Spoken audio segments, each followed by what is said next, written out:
of the world today. Now, satellite communication, the present and future, will be the topic discussed, which is it is basically use of artificial satellites to provide communication links between various points on Earth. Approximately 2,000 artificial satellites orbiting Earth rely analog and digital signals carrying voice, video, and data to and from one corner to other corner of the whole world. Basically, as you know, it's have two main components. One is ground segment, another is mobile transmission, reception, and ancillary equipments. And the space segment, which primarily is the satellite itself. A satellite, as you know, typically it looks like transmission uplinking of a signal from the Earth station to a satellite. Using satellite then receives and amplifies signals and retransmits back to the Earth, where it received and re-amplified by Earth station and terminals. Satellite receivers on the ground include direct-to-home D2H satellite communication, satellite equipment, mobile reception equipment, near-cap, satellite telephones, and handheld devices, and so on. Today, many places we can use it.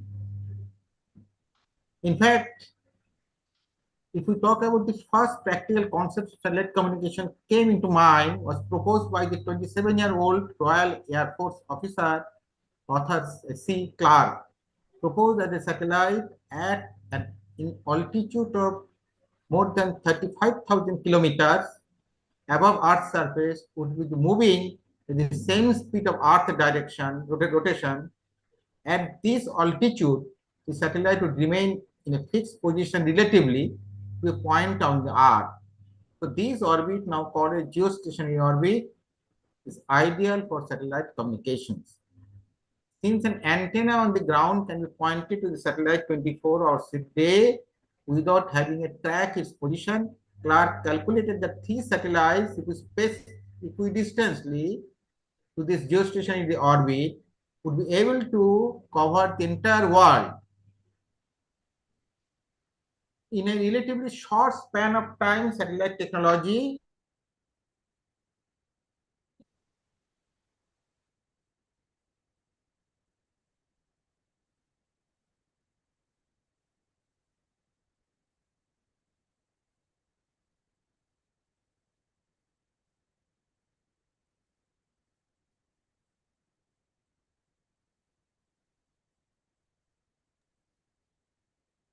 He's trying to come back. Am I audible, sir? Yeah, now okay. We I'm sorry for the technical glitch. I'm uh, sorry. Let us continue. In a relatively short span of time, satellite technology has developed from the experimental Sputnik in 1957 to the sophisticated, powerful satellite what we see today. Technological advancements have enabled the development of high throughput satellites with multiple narrow spot beams, enhancing the capacity as compared to the conventional satellites. The recent introduction of terrestrial 5G cellular mobile phone technologies has significantly enhanced the scope to the emergence of various new applications and services that will drive further development in satellite communication systems. Today we have two eminent speakers, Dr. V. Rajakumar, eminent professor electronics and electrical communication engineering, IIT Kharagpur, and Mr. Sumitesh Sarkar, Deputy Director, Space Applications Center, ISRO, Ahmedabad, who will deliver the details about the recent advancement in this field. Hope you all will enjoy this and enrich your knowledge. Thank you. I also try to enjoy this and enrich my knowledge. Thank you very much for this gathering and attending this webinar. Over to Ram Chakravarti. Ramda, just let me see.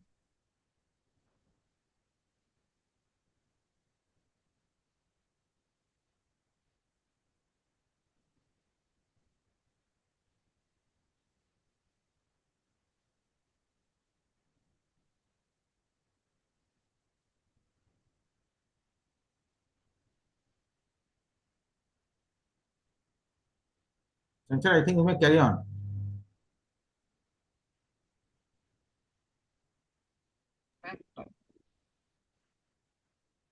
Jerry. I think it is muted. Ramda, Yeah. Just unmuting myself. Thank you, sir. Let me take the privilege of introducing our eminent speaker, Dr. V. Rajakumar, Emeritus Professor, Electronics Electrical Communication Engineering, IIT Kharagpur. He served as the second director of IIT Bhubaneswar during 2015 to 2022.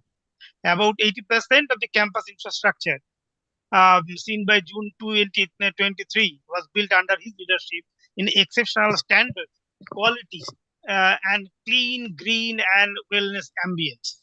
He also served as a Dean of Academic Affairs of IIT Kharagpur from 2003 to 2006, and the chairman of the G.S. Shanal School of Telecommunication, a School of Excellence for Research and Telecommunication till 2005, and headed the Vodafone SR IIT Center of Excellence in Telecommunication from 2007 to 2010, besides his other assignments.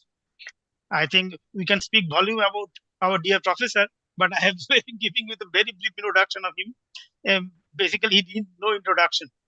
His areas of research interest include digital signal processing, wireless communications, detection estimation, and VLSI design. He has around 170 research publications in reputed international journals and conferences. He taught several courses, supervised the theses of over 160 students at different levels, and authored 3 video courses. His current research interests include green radio, cognitive radio, and MIMO detection system. Education too is a subject of his interest. He made very significant contribution therein, served on the boards of studies of several institutions, and contributed in curricular design exercises.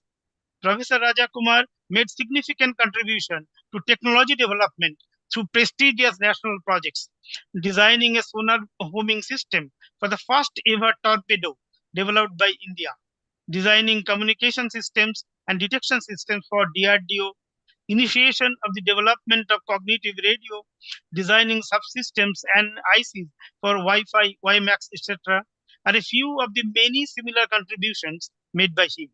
The Boyce Cust Research Grant from the Department of Science and Technology, Government of India in 1987, the Baroda Chapter National Award of IST in 2007, and the Best Student Paper Award in 1984, IEEE Region 10 Asia Pacific Graduate Paper Contest, and Yuva Shakti Puraskar are a few of the numerous awards and distinctions held by him.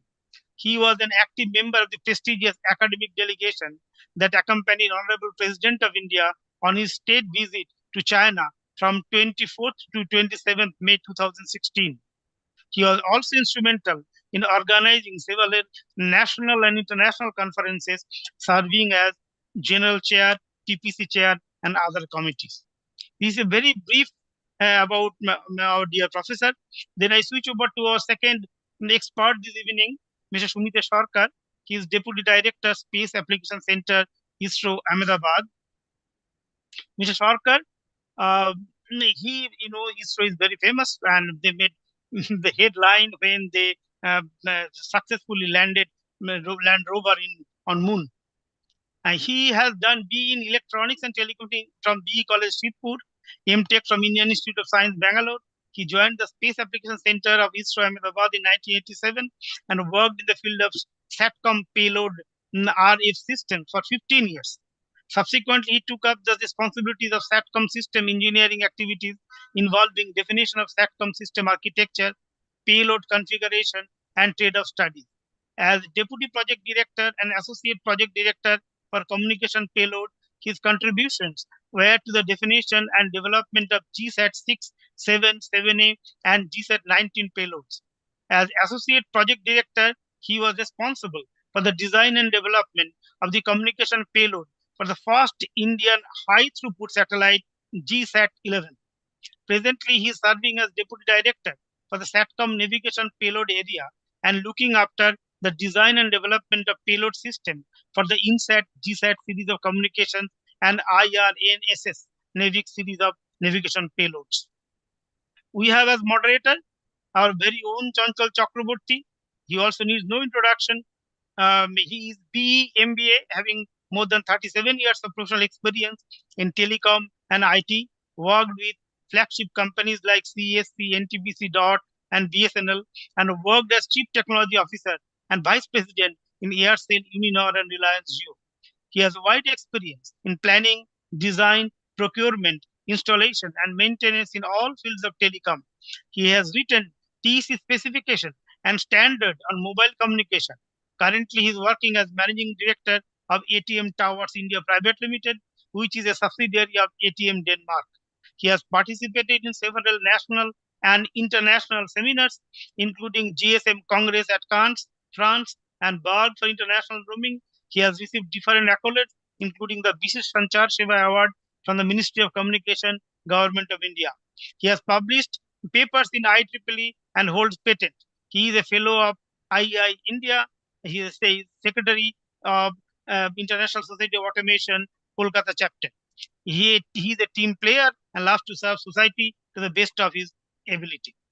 And he is the key, behind all the monthly webinar, which is we are in a position to present to you every month. So now I hand over to dear Chanchal. Chanchal, please take over. Thanks, Ramda. So welcome everyone, and welcome also our honorable speakers today. And now, without wasting any time, now everyone is eagerly waiting to listen from them. Now I'll invite first Dr. V. Rajakumar to give his presentations, and followed by Mr. Sumitesh Sarkar. Thank you, Chanchalji. Thank you, Ramchandraji, Dr. Nirmal Das, and Dr. Ajay Dev. Rest of the members who are logged on to the session, and the participants who are going to listen to the talk. A very a warm evening to all of you from my side.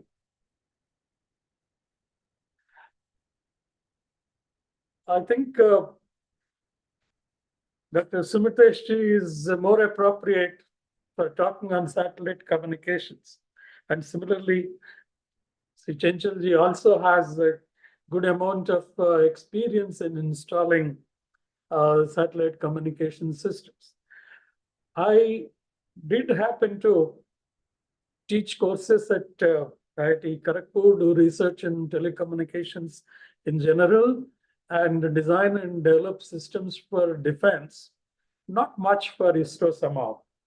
However, I would be happy to give a brief introduction to satellite communication and then discuss about present state of art and share my thoughts on the future of satellite communication with all of you.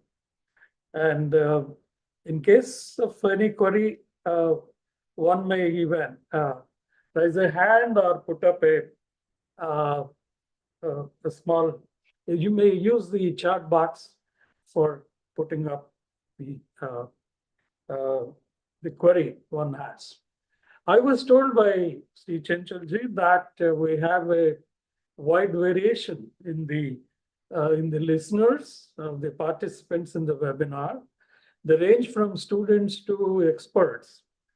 So therefore, I shall try to see that. Actually, I start with some basics and also discuss about advances so that we can make the talk useful for both the classes of participants.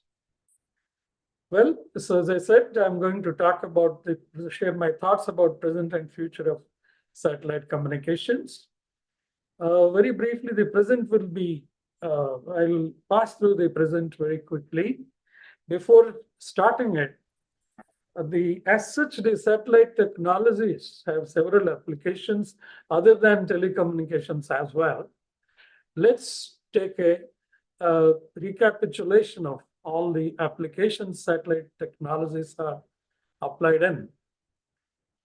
First of all, we have remote sensing satellites or Earth observation satellites observing the Earth and providing us the information of interest to us.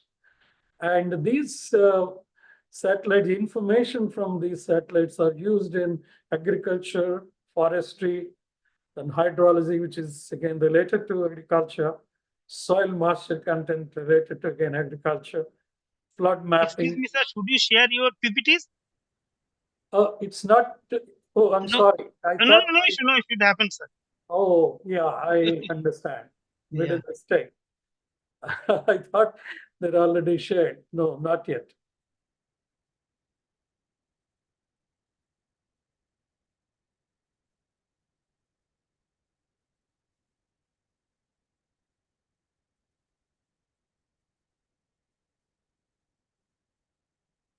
So the presentation.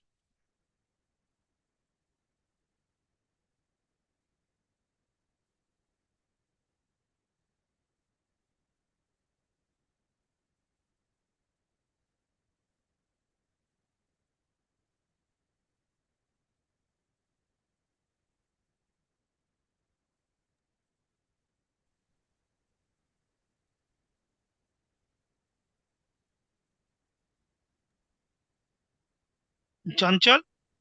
Yeah. Do you have the presentation or it has come? No, It has come. Okay, very good. Sorry. No issue, sir. No issue. Please, Okay. please continue.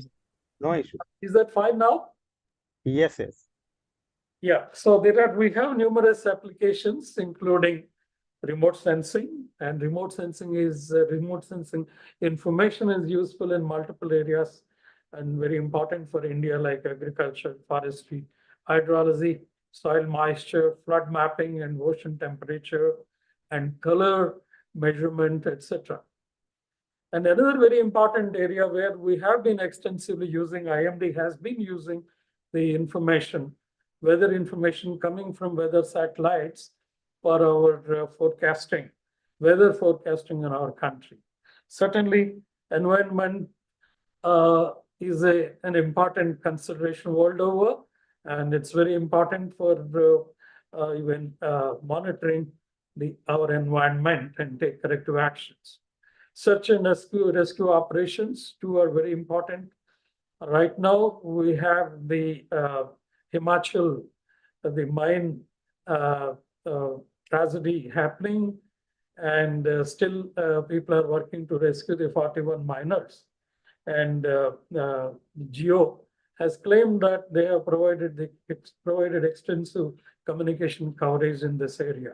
Certainly, rescue operations are very important too, where the challenge is to spring up meaningful communication all of a sudden. Scientific exploration is of interest. As we know, Aditya mission is meant for scientific exploration, and such exploratory work is being carried out by satellite. And of course, the present topic of communication systems is the most important of all of that. Certainly in remote sensing, we do put the relevant cameras on board a satellite, and the satellite is placed appropriately to map the different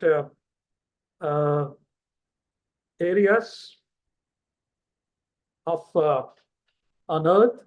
Like this, the space platform, an onboard camera from a space platform can capture the photographs in different spectral bands through different sensors, including cameras. And this is transported to ground, and these are further processed to get the information. For example, here, this is a visual picture. This is the radar picture in the micro band, and I think X band. And this is aggregate of a few such images put together for improving the SNR. In different spectral bands, it provides different set of information, and getting the right interpretation from the imagery calls for the multispectral kind of analysis, and that for that we need to go through near infrared, far infrared, the X-band even in through radar, and sometimes even in the ultraviolet bands, the pictures are taken and they are processed. And certainly the systems are done through different instrumentation on board. And right now I'm not going through the type of instrumentation we have, but these are listed. Some of these are listed here. Now, climate and weather monitoring. Actually, a satellite is better positioned to view the picture of something like a hurricane or a cyclone from the space platform. And we can see the cloud picture. Not only that, we can see the radar picture in different bands. And this is these are pictures from the Fani cyclone that super cyclone that hit Odisha coast on May 3rd, and we were at Bhubaneswar. It passed over IIT Bhubaneswar with some 5 kilometer offset. The eye of the cyclone after hitting the landmass. So as you know that actually the track can be obtained, the past information can be obtained from the photographs, and the radar picture also gives some additional information coupling with the land models and the atmospheric parameter models. These days we have extensive weather models by which prediction can be done very accurately. So they play a very important, satellites play a very important role on the climate monitoring. Then this is already discussed about it. And similarly, natural disasters can also be pictured properly, and we can assess the damage done and the kind of remedial actions to be taken, at least the post-disaster. And certainly the space from a space platform, it's very much possible to sense the disaster without any difficulty. Even cloud cover, radars can see through cloud cover, and we can have a proper picture of the disaster location, even during a disaster as well. So for some of these technologies, there is no alternative as of now. And going by the position at which the satellites are placed, they are in an advantageous position, and there is no contention as far as the technology is concerned. And it's even, we can't foresee anything coming as a contender in future. Now coming to communications, there are various forms of telecommunications possible with satellite communications. It can be a point-to-point or point-to-multipoint communication. In fact, point-to-point is a subset of point-to-multipoint. And the services can be apart from voice, data, and fax. Nowadays, we don't use fax much, but still fax machines are used. And apart from that, we can have broadband services and internet services provided by satellite communications. Television broadcasting is an important application. We know that with several players like Tata Sky, so makes use of the television broadcasting extensively for providing television services. Similarly, radio broadcasting, as far as broadcasting is concerned, again, satellites are in very advantageous position with a complete view of up to almost 1/3 of the Earth. So therefore, since we are talking about future, I would like to mention here that there are no contenders as far as broadcasting is concerned. Global broadcasting is concerned. And yet another very important application is the navigational aid, like the GPS system. The GPS system provides us the map and the coordinates, our own coordinates, and clubbed with the local map. So we can, it has become a very useful tool these days to have a GPS system-based navigational aids into our vehicles. This apart, providing telemetry, tracking and commanding services to other users like ISRO or other companies which launch satellites and launch vehicles, such services can be provided through satellite-based networks. Now coming to simple basics, as we know, a satellite is basically a communication relay system.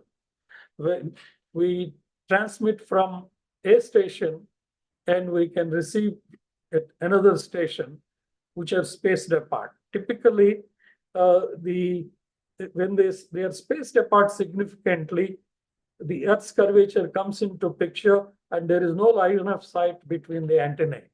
Hence, electromagnetic communication becomes very difficult unless it is guided by some occasional phenomena or the ionospheric scattering, and which have their own very serious limitations. So satellite is basically, for the sake of students, is a relay station placed in the sky, and it will have line of sight to almost up to a distance of 1/3 of the coverage area of 1/3 of the Earth for geosynchronous satellite, geostationary satellites, and we can have the communication enabled. So that's what is the basic role. In fact, from the beginning of the satellite communications, this is what, in fact, in the motivation behind placing satellites and experimenting with satellites in 50s and 60s happened with the communication objective as the main objective. Now, the other type of, as I mentioned, it can be point to multi-point, multi-directional, and this is also a set of the same antennas. It need not be from somewhere else, and it can be from somewhere else as well. And we have, typically in broadcasting applications, there is a transmitting station, and it is broadcasted almost one way in almost all the applications to a very big geographic region. So for broadcasting, there is no contender for satellite communication, and broadcasting in global form and be much beyond the local area. So that's another reason why satellite communications would continue to exist and have their importance. Now, as I mentioned, voice, video, and data, and multimedia, and today internet services, including all of them, can be had, and it can be two-way or one-way. In broadcasting, typically it may be one-way, and it can provide fixed services to fixed terminals, or the communication services to mobile units. And there can be movement between satellite and anyway, satellite is moving, satellite moves. And particularly they are placed in a medium Earth orbit and low Earth orbit.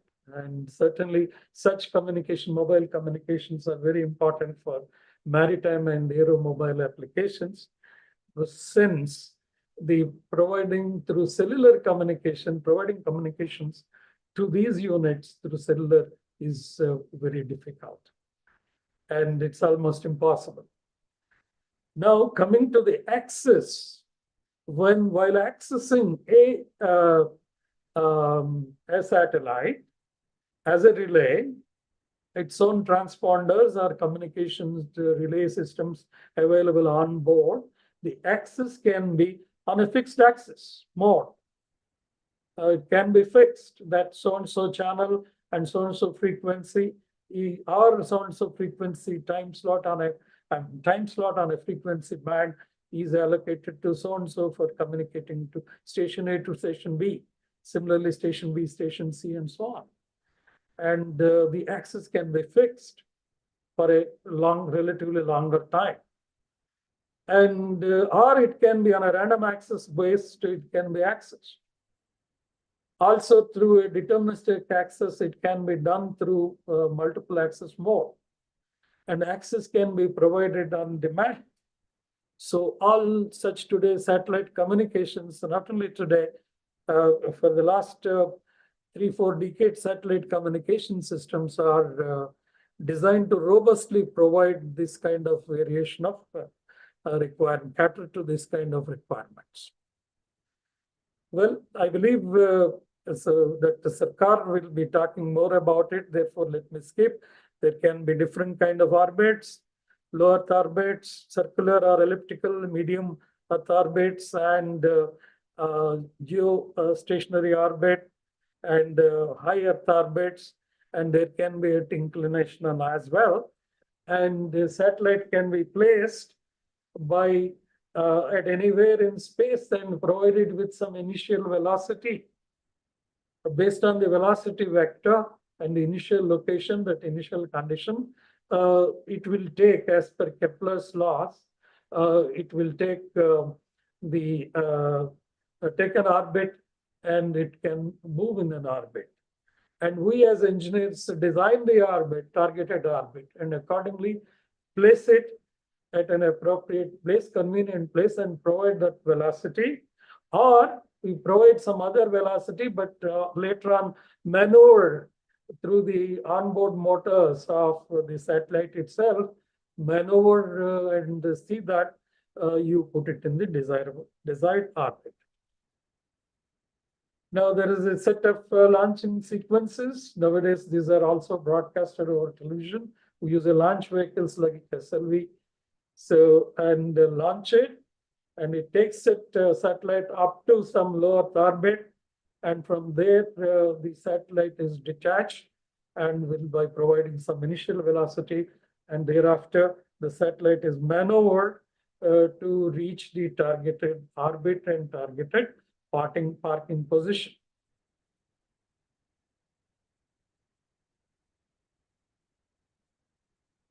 Now, typically it is done like this. First, it is put into a low Earth orbit, and it will goes in typically in an elliptical path. Then it is brought to, not necessarily, but it is convenient to bring it to Hohmann transfer orbit. And at Hohmann transfer orbit, at the apogee where it measures and touches the geostationary orbit, at 42,000 kilometers from center of Earth, or 35,800 kilometers from the equator, above the surface of the Earth, and provides a velocity. It goes into the circular orbit and will have a 24-hour period to provide geostationary position. So there is something like a satellite is positioned somewhere. It's like this. In a geostationary, in the equatorial plane at 0 degrees latitude, this is the geostationary satellite plane, and a satellite is placed at 35,800 kilometers from the surface of the Earth on the equator. So therefore it goes in the equatorial plane. Maybe it provides communication with a Scandinavian country, but there is no alternative. The country has to communicate over a slanted range in a slanted direction with the satellite. Now, in that geostationary orbit, where will you position it? Well, for European countries, it is appropriate to position here, and for Arabian countries, it is appropriate position here, and for India, it is appropriate to position around 60 to 90 degrees east longitude. So we designate a particular slots for the satellites, and then it cannot be randomly picked up, and a satellite is expected to be kept station kept in that slot.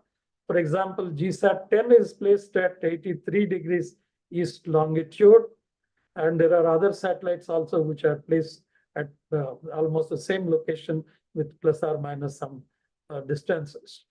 The past satellites placed after in the same location and after their lifetime is over is decommissioned, and a new satellite is launched there. And the biggest advantage is that you can have almost you can have very good elevation angle for India coverage. Furthermore, the satellites are stabilized. It is relatively simpler and better to stabilize by spinning the satellite, like a top has due to inertia has a stability. A satellite can also have put in spinning and can have stability, but it will have a limitation in terms of utilizing the satellite full satellite area, surface area. And if you stabilize it in 3 axes, then you can have stationary beams from different locations on the surface of the satellite, and you will have a whole area of the satellite almost to utilize it to provide the communications and provide other services. Well, after launching, the satellite also has to therefore take several maneuvers for stabilization, starting from taking it to geostationary orbit, and then to the parking lot, and then to deployment of the solar panels, and positioning, and multiple operations. Again, the satellite comes into your zone or telecom, and amenable for to take telecommands in particular timings. You have to wait for that timings, and it may take a few days for this operation to take place. And about the Earth Station and the space segment technologies and links, Mr. Sarkar will be talking about, Simitesh Sarkar will be talking about, and he's the right person, and therefore I'll skip all of these slides.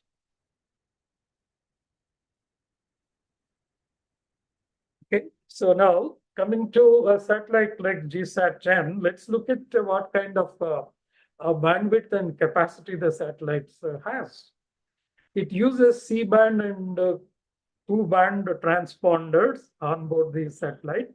And maybe it must have been designed and developed by Mr. Sumitesh and his team at SAC in association with the UR Satellite Center in Bangalore.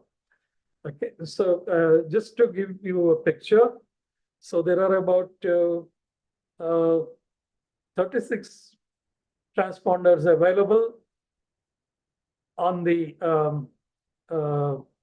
on this GSAT-10, and in C-band itself, there are about here in the downlink, uplink frequency bands. These are the frequencies, and you have 12 transponders. So 12 transponders uplink and 12 downlink in the C-band itself, and there is an extended C-band. You have 6 more in the uplink and downlink, and 12 again in the KU band. So making it a total of 36 transponders of 36 megahertz each.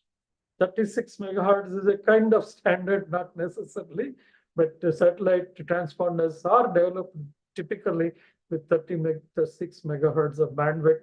They are placed at 40 megahertz carrier spacing, intercarrier spacing of 40 megahertz in the So in the band, in the allocated band. This apart, there is a Gagan payload, so placed in L5 and L1 bands for providing navigational services. This is about Ku-band. It has coverage of India-wide coverage like this. Therefore, broadcasting can be over such a huge range, including Andamans, etc. There is another topic, important topic. The important topic is the topic is about multiple access. When the satellites when the ground stations access satellites, it can be the satellite channels are accessed, and and you have things like multiple access. So multiple terminals have to access the available resource, that is the transponders. I said 36 transceiver with 36 megahertz each, and it can be through access. That access should be provided, as I said, fixed and multiple access modes. And so for that multiple access can be by different ways. These are like by frequency division multiplexes, time division multiplexes, and code division multiplexes, and space division multiplexes. In frequency division multiplexes, so we have the entire frequency band, that 36 megahertz of transponder bandwidth I talked about, right? So it is divided into subbands of equal or unequal bandwidths. And these are assigned for the different stations. So from station A may be communicating with the receiver of station B in one band, and receiver of C in another band, and like this. There are M number of receivers, there will be M such subbands. Similarly, other ones will be allotted, other stations will be provided or with other subbands, and you have to transmit in those carriers and receive in the allocated carriers for the reception. This is what is known as frequency division multiple access. This can also be demand-based. The bandwidth can be varied, and larger subslots can be allocated if needed.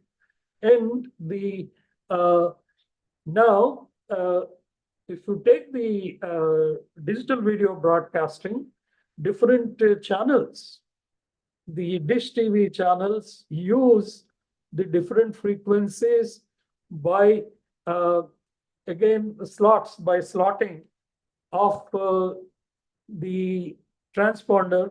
You can transmit one subcarrier, one channel, one subcarrier, another channel, one subcarrier, and so on. And again, further frequency divided or frequency multiplexed in a way. And as far as the satellite transponder is concerned, it need not bother about it. The 36 megahertz can be used anyway by earth stations. So it can be done, therefore, by different modes, including frequency division multiplexing or further multiplexes. Now in time division multiplexers, so we slot the time, the carrier frequency is fixed, and communicate. Different stations communicate, sends over bus. And at the satellites, the bus arrive in discipline. You need strict timing control, which is very challenging. And the time is divided into frame. In one frame, the reference bus from a control station will go, and then the traffic bus from different stations will go, and they are telecasted back or relayed back from the satellite to the earth stations. So I'm not going into further details about it. It's not possible to do justice if I go into the details to all the topics which I am expected to cover. Similarly, by code division multiplexers and then space division multiplexers through beams, we can have capacity, better utilization of the capacity.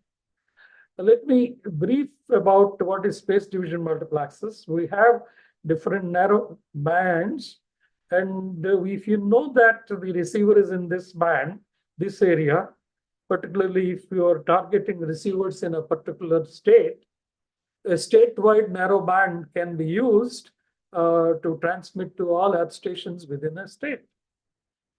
So at that time, the frequency, if it is in West Bengal, uses some frequency and then one beam. In the same frequency with another beam, you can have communication with Tamil Nadu. That way, by beam diversity, or this beam is a spatial one, and so therefore space diversity can be applied, capacity can be enhanced. This is what is typically these days in modern systems. Okay. Now let me talk briefly about the global navigation satellite systems, GNSS in short. Our own IRNSS, Indian Region National Satellite Systems, and Gagan are the Indian systems. Now, the US system, the GPS of the US is very popular. You know that we use this nowadays in our vehicles, in our cars, for us to have direction. Now, how is it done? With the GPS constellation, satellite constellation, it is done. And there are 24 satellites. The whole 360 degrees is divided into 6 pairs of 3 pairs of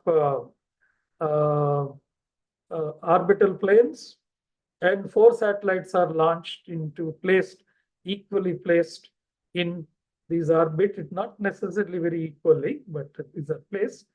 And with this kind of arrangement, you can see to it that any Earth station can see any place on the location of the Earth can have 4 satellites in line of sight. So when you place them in the medium Earth orbit with a height of 20,180 kilometers. So that's how the constellation is arrived at. And in GPS, what we do is the satellites keep on transmitting the signals, including their own positions and a global timing of the satellite system, the GPS system.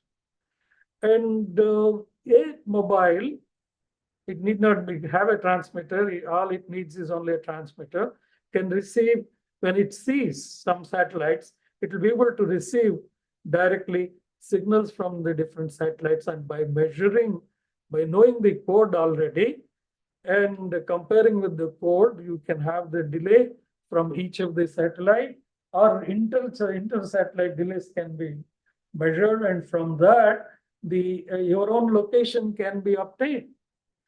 So therefore, receive only arrangement, we can find our position. And how is it done? If the equidistant here is a spherical plane, the equidistant plane is like a spherical dish, and with this distance, this is another dish, and with this distance, this is another dish, and the common area is where the position is located. That's where the intersection will give you your position. So that's how it works on such that principle. And in a typical measurement, the accuracies are like this. We get horizontal accuracies in XY direction with some difference of to the extent of plus or minus 15 meters.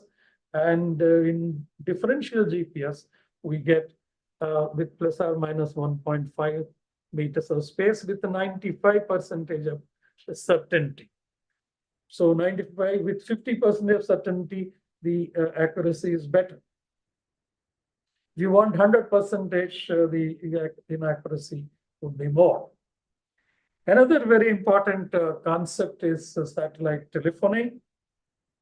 In satellite telephony, it's like normal cellular telephony. In cell phones, we have our mobiles have a communication service provided by a base transceiver station. Now, if you take the base transceiver station to up to a satellite, you'll have bigger cells, handoff can be very less, and less frequent, and you don't have the fading.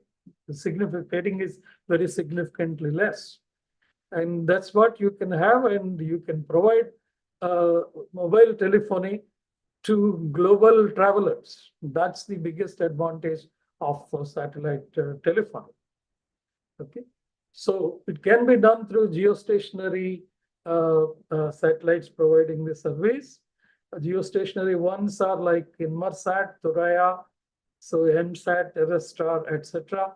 They provide communications, and particularly such services are taken by the ship-based users and aeroplane-based users, and also remote users.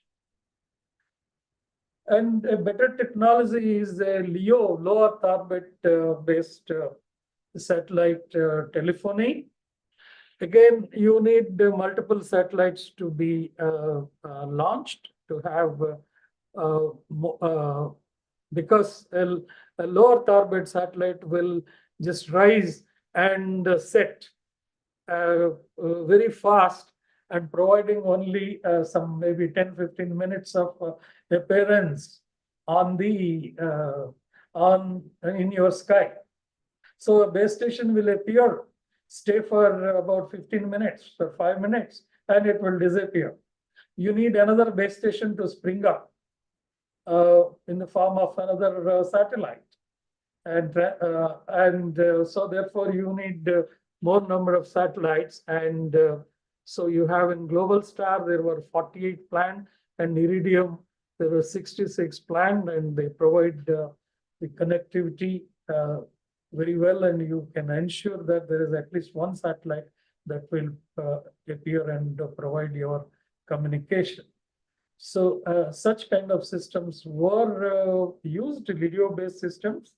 There were not many takers in the past, therefore the companies went into bankruptcy, and recently again, now companies like T-Mobile and with SpaceX are coming up, and I can assure you that this time it's going to be very successful. And there will be takers, and the connectivity will be affordable. One of the disadvantages is this connectivity is expensive, and the connection is expensive, and charges or tariffs are expensive because of the cost, project costs. Now, coming to satellite broadband. So we have the broadband services can also be provided by satellites. And typically broadband connectivity is a wideband connectivity. It is meant for your backbone internet connection, email connection. It can be also for video signal connectivity. And for example, places like Andaman and Nicobar, okay, so units in places like Andaman Nicobar can have broadband connectivity to have their own virtual private networks, or even for accessing different other services, internet services, as well as connectivity services. So satellite broadband is coming in a big way nowadays. And these days, as you know, such broadband service provision is very extensively done through optical fiber networks on the ground. And with extensive laying of optical fibers, very cheap broadband connectivity is possible these days, and then a large number of Indians are connected. And please look at this particular slide. It says that it compares this is Jio fiber broadband plans. It provides even 100 Mbps connectivity, unlimited data in 699 rupees per month. Whereas in a satellite case, for about 20 GB per month, the total connectivity, and so it costs around close to 4,590 rupees. So right now, this disparity is there, the cost disparity, because of which, so there exists a divide, and optical fiber is certainly has the advantage in terms of the cost for the broadband services. However, the satellite can have its beams spread across a region like a country, whole country, and you can have broadband services anywhere. Whereas you can have broadband services where optical fiber is present. A company may not be interested if you want an optical fiber in a forest area.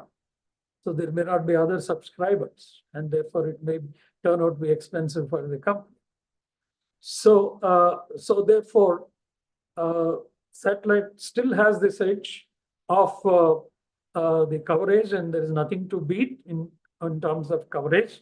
However, a wide coverage you provide to optical fiber, there will be a gap which will exist, and therefore there is no answer or no competition for optical, no competition for satellite broadband service to that extent. And so there are different companies providing such services. And now look at this, actually, another way of looking at it is like this. When it comes to connecting the with fiber, the cost goes up with if you want to cover 80% users, from 70% to 80% of the people of a country, it goes up. This is about UK statistics. And if you want to cover 90%, it's even much larger. And 100%, it's almost 2.5 times. So this last 20% of people can have the fiber companies will have difficulty in providing connectivity cost effectively to this last 20% of people, whereas satellite is an answer for them. And such remote people do exist, and therefore optical fiber has, the satellite broadband has its own edge, as it is going by the conventional technologies itself, conventional technologies themselves. Okay. Therefore, if you see the statistics of the North American statistics, you see that you have the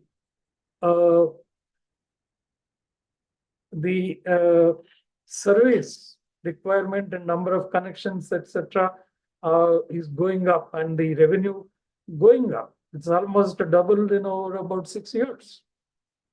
So therefore, the broadband bandwidth and revenues are going up, certainly, at 30.1%. So it's going to be a green technology still, as it is, without any going by the conventional technologies. If you take the China broadband, so you look at the satellite broadband connectivity versus fiber optics, it's almost 80% or 70% of this. And wireless access, of course, because of the spread of mobiles, the wireless internet has a bigger volume. Therefore, this is the story of how the satellite broadband is going to have a good future and bright future, and it will continue to have this bright future, despite a big competition from the fiber optics world, particularly because they cater for a different set of users, remote users, number one. And number two, those who are on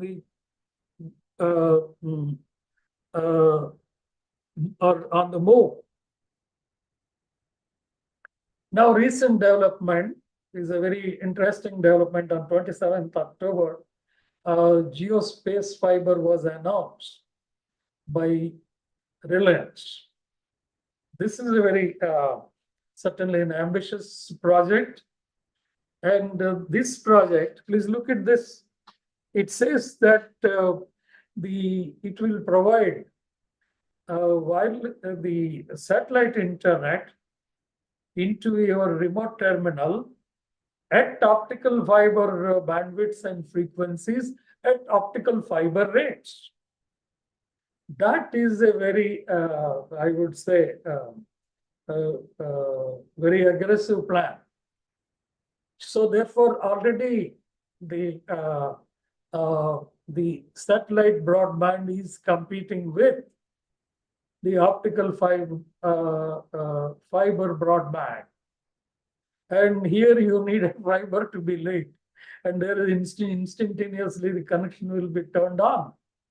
And you can have connectivity.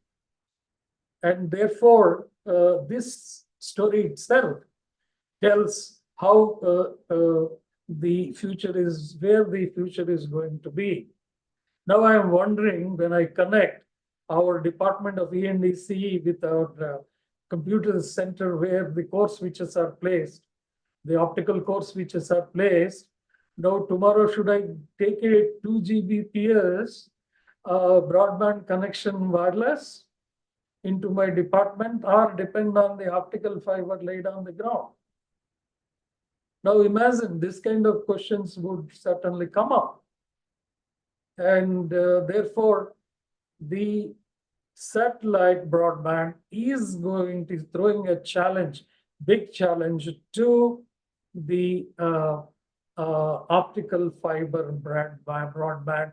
And here is a live story. Now let us look at how this success story and aggressive story could be made possible by Reliance. Of course, the satellite, the space segment is coming from the SES company of Luxembourg, and it uses its 03B mPOWER satellites, through which broadband services provided globally. And the company has already some satellites already deployed, and then the connectivity, broadband connectivity services on. And these satellites are in 8,000 kilometer MEO orbits, medium Earth orbits. And so the Reliance is taking the connectivity from satellite connectivity from them, and they're offering the services, and they're integrating with the ground Reliance fiber network, etc. and on. So that's what the story is. And in fact, high-speed broadband can be provided to any mobile, 4G, 5G mobile, or any Wi-Fi system, or a system with user terminal with Wi-Fi connectivity. So that's what is possible here. And the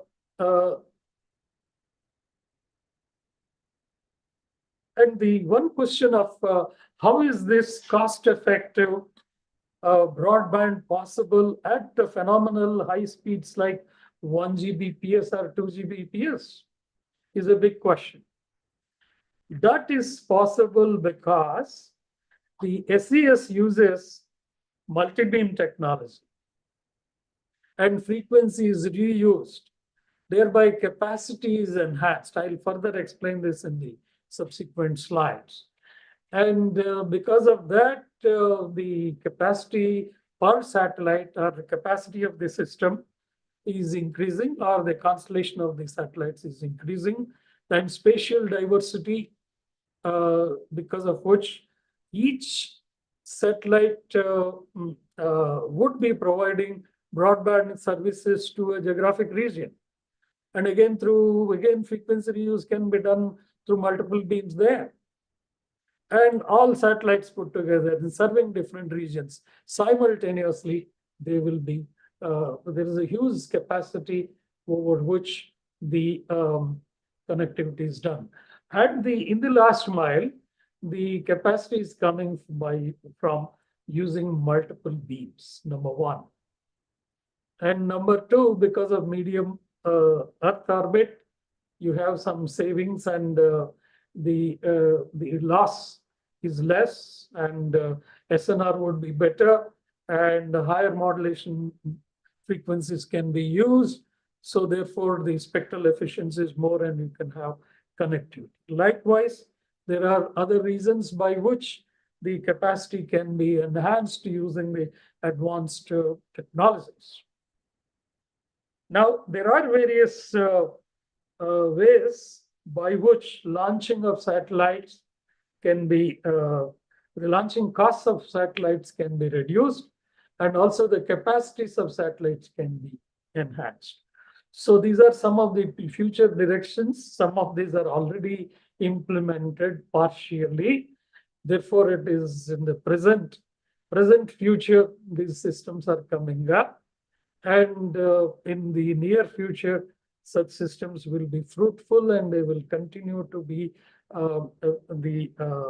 developments and innovations and research happening in this direction.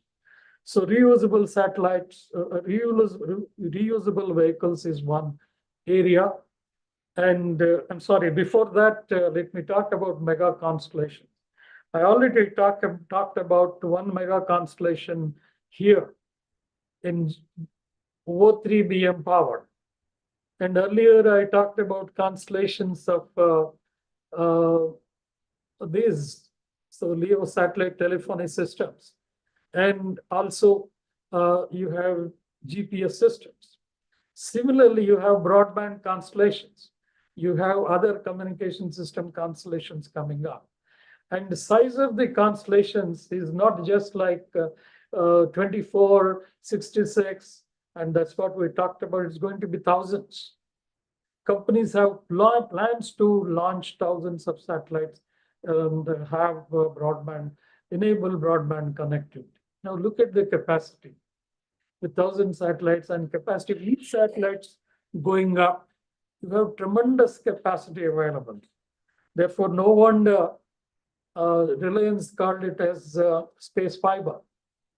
Fiber capacities in the space segment through satellite communications. So we know about the others like SES, like we have the SpaceX with its Starlink network, and OneWeb have a large number of satellites in their plan. They are going stage by stage. The satellites are launched stage by stage. They're also using our SLV services, Antrix services, and for launching. And so OneWeb is planning it very aggressively at 1,200 kilometers low Earth orbit.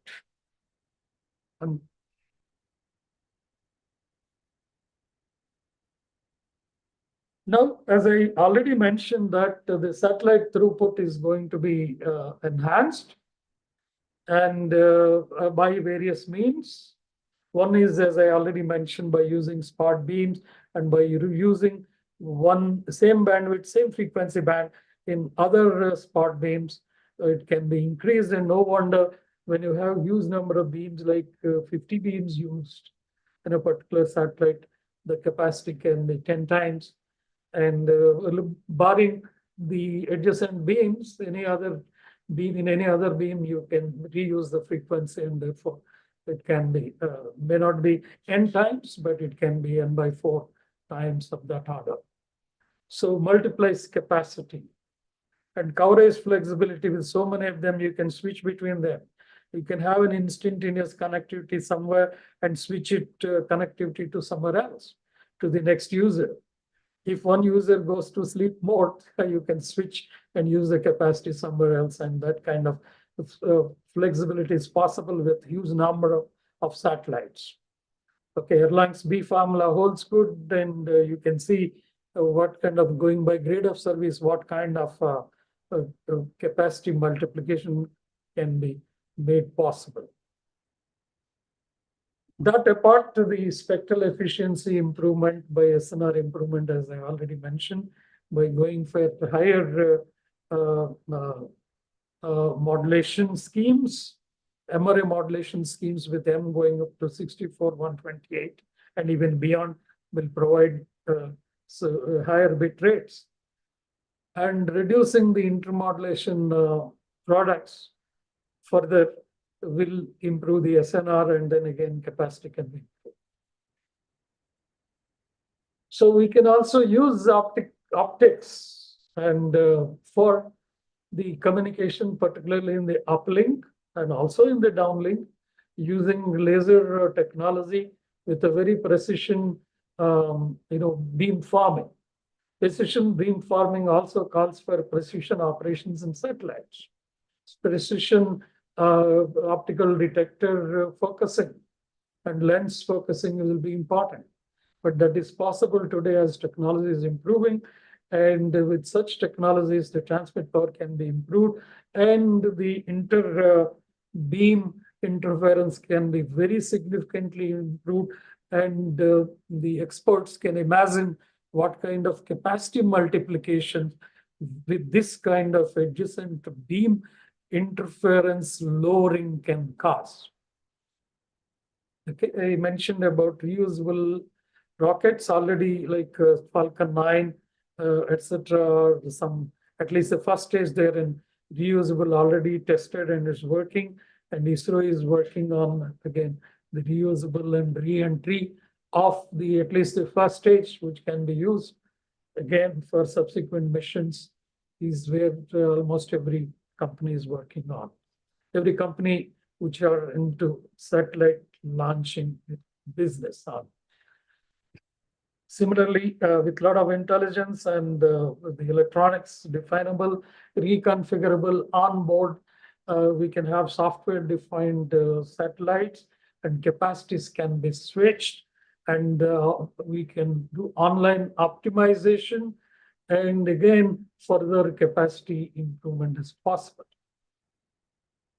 Then there are, we can have antennas like, the Hughes antenna systems, with Hughes reflectors made possible with deployable systems through which capacity can be increased tremendously. And the SNR can be improved.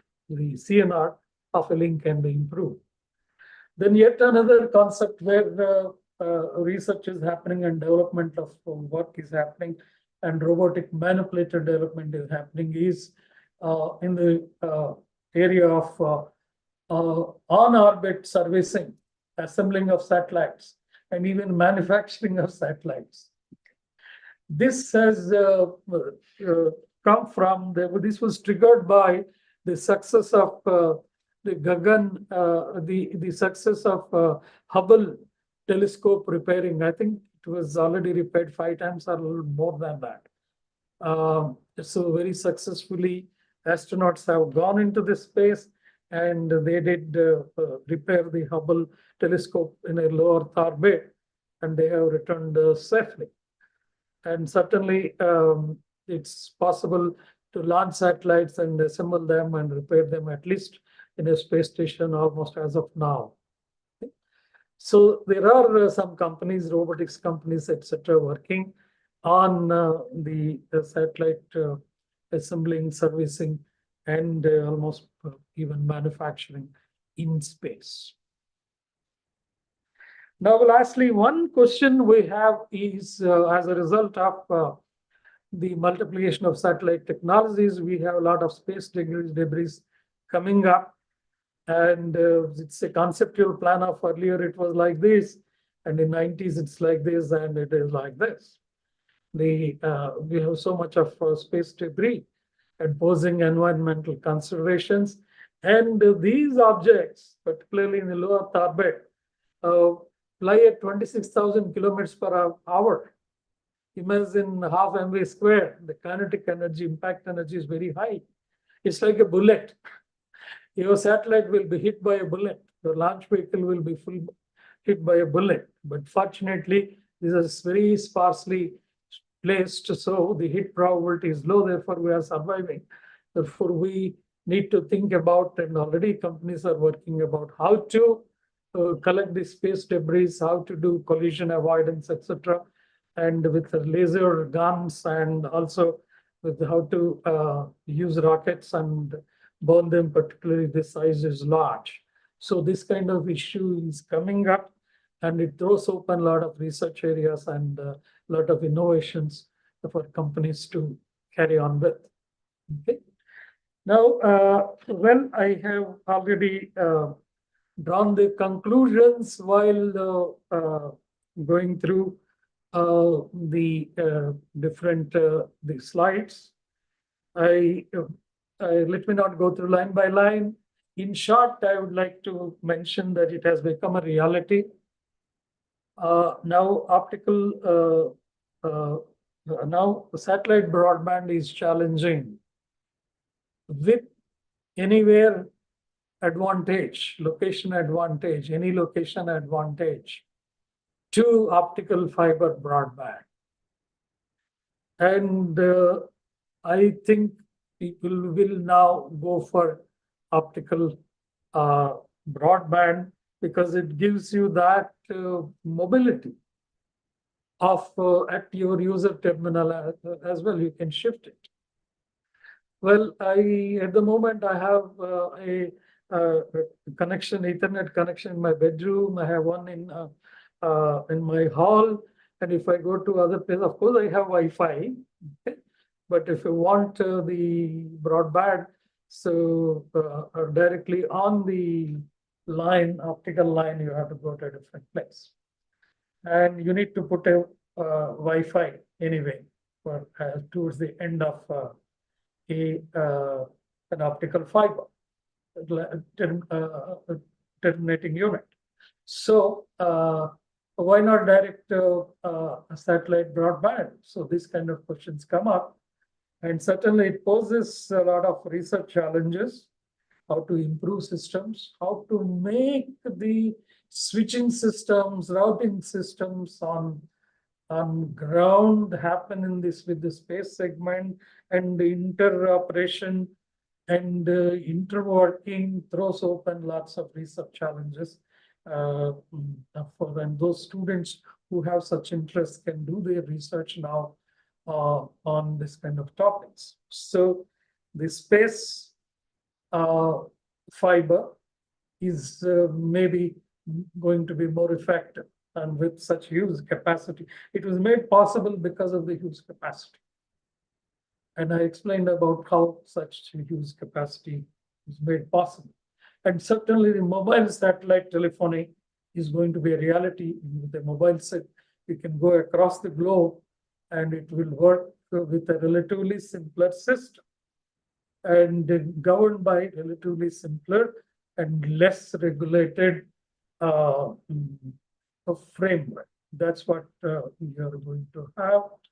And satellite technology is going to stay very effective. And well, companies are investing, and companies can invest, and companies can come up and innovate and have their business flourishing. Certainly, we have, fortunately, some of the Indian companies like the Skyroot and the other company just went off my mind, and they are very aggressively trying to make their mark. And let's hope that the Indian systems also will come up very soon and compete. And certainly, Jio is a service provider, broadband service provider, in collaboration with the SES. It made possible ahead, certainly, and possibly it is not there in many countries, and certainly may not be at this affordable price of 1,000 rupees, 2 Gbps broadband connectivity at 1,000 rupees. With this, I would like to conclude my talk here. I would like to thank Sri Chanchal Chakrabarti and Nirmal and Institution of Engineers, Calcutta, for giving me this big opportunity to share my thoughts with all of you at this moment. And I don't know whether questions are feasible now because of shortage of time. I'm leaving it to that. Sri Chanchal Chakrabarti. Have the questions? Thank you, sir. We'll take the questions at the end. So let us have another session by Mr. Sumitesh Sarkar. So over to Mr. Sumitesh Sarkar. You please present your your presentation. Yeah, this one. Yes, please.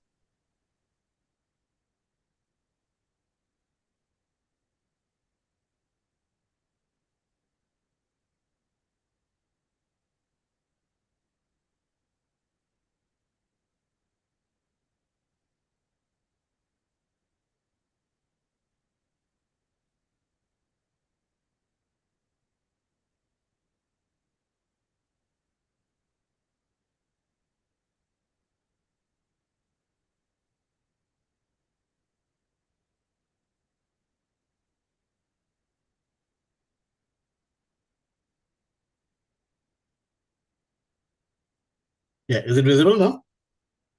Yes, visible and audible, Sumitesh ji. Yes. Apologies for the time overrun from my side. No problem, sir. Most of the things you have covered very nicely. Let me see what I can add to that. At the outset, thanks to Institute of Engineers for giving this opportunity. I'm feeling myself honored. And of course, Professor, the way he explained the complicated topics in such a lucid way, it's fantastic. So let us go on about the topic itself, satellite communication. I'll be focusing more on the probably the participating students and probably the link part which Professor has skipped. I'll try to cover in addition to that all recent topics, some of the recent topics. So anyway, the history, the way it started, the SATCOM, it has been already explained. The famous paper by Professor Arthur C. Clarke in 1945, that the entire globe can be covered with just 3 satellites. And parallel to that, some developments were taking place, of course, much before that. Basically the World Wars, World War I and World War II, and next to that the Cold War between US and Russia. So these wars basically developed. These wars have given us two fantastic technologies. One is definitely the missiles, which have been later converted into launch vehicles, and just 1 minute, I'm not able to see.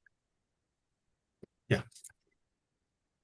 The rocket technology, basically, there was a fantastic development by the German people.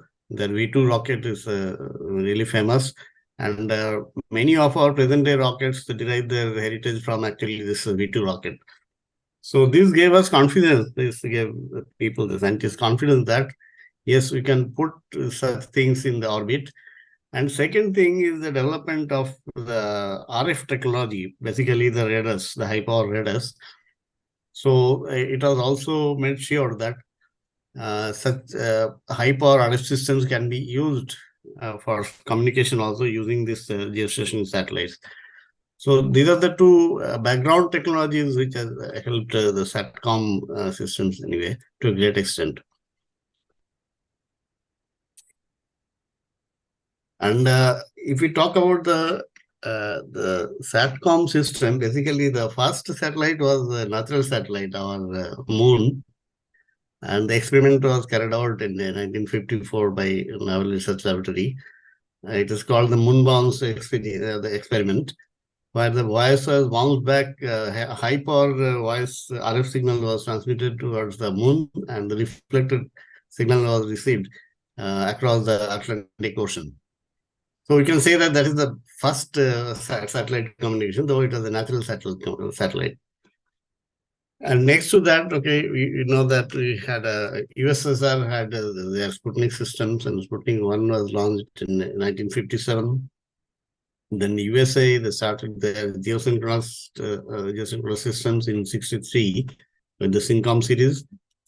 And of course, we have our experimental Apple payload, Apple satellite that was launched in 1981. Now we'll just briefly cover the basic elements of a SATCOM system so that we can appreciate the latter part. Of course, satellite orbits have been already explained by Professor. I'll just add a few things into that. That every orbit is basically defined by a few parameters, like semi-major axis, the eccentricity of the orbit, inclination, then right ascension of the ascending node, and argument of perigee, like that. So, in fact, every object in space, for every object, there is a file. It is developed by NASA. It is called two-line element file, TLE file. So for every space component, space elements, whether it is satellite or any debris, major debris, we have the TLE files, which helps in immense way in deciding the position of the satellites in different times. Now, if we see this, the distance of the satellite from the surface of the Earth, as was predicted by Arthur C. Clarke, that if we can go up to 36,000, in fact 35,786 kilometers from the surface of the Earth, then this orbital period becomes exactly 24 hours. So it looks like a stationary object from the surface of the Earth. So that's how the geostationary system started with the 36,000 kilometer orbit.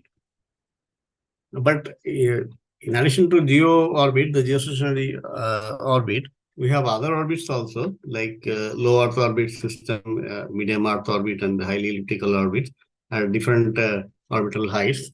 You can see LEO system can go from 500 to 1500.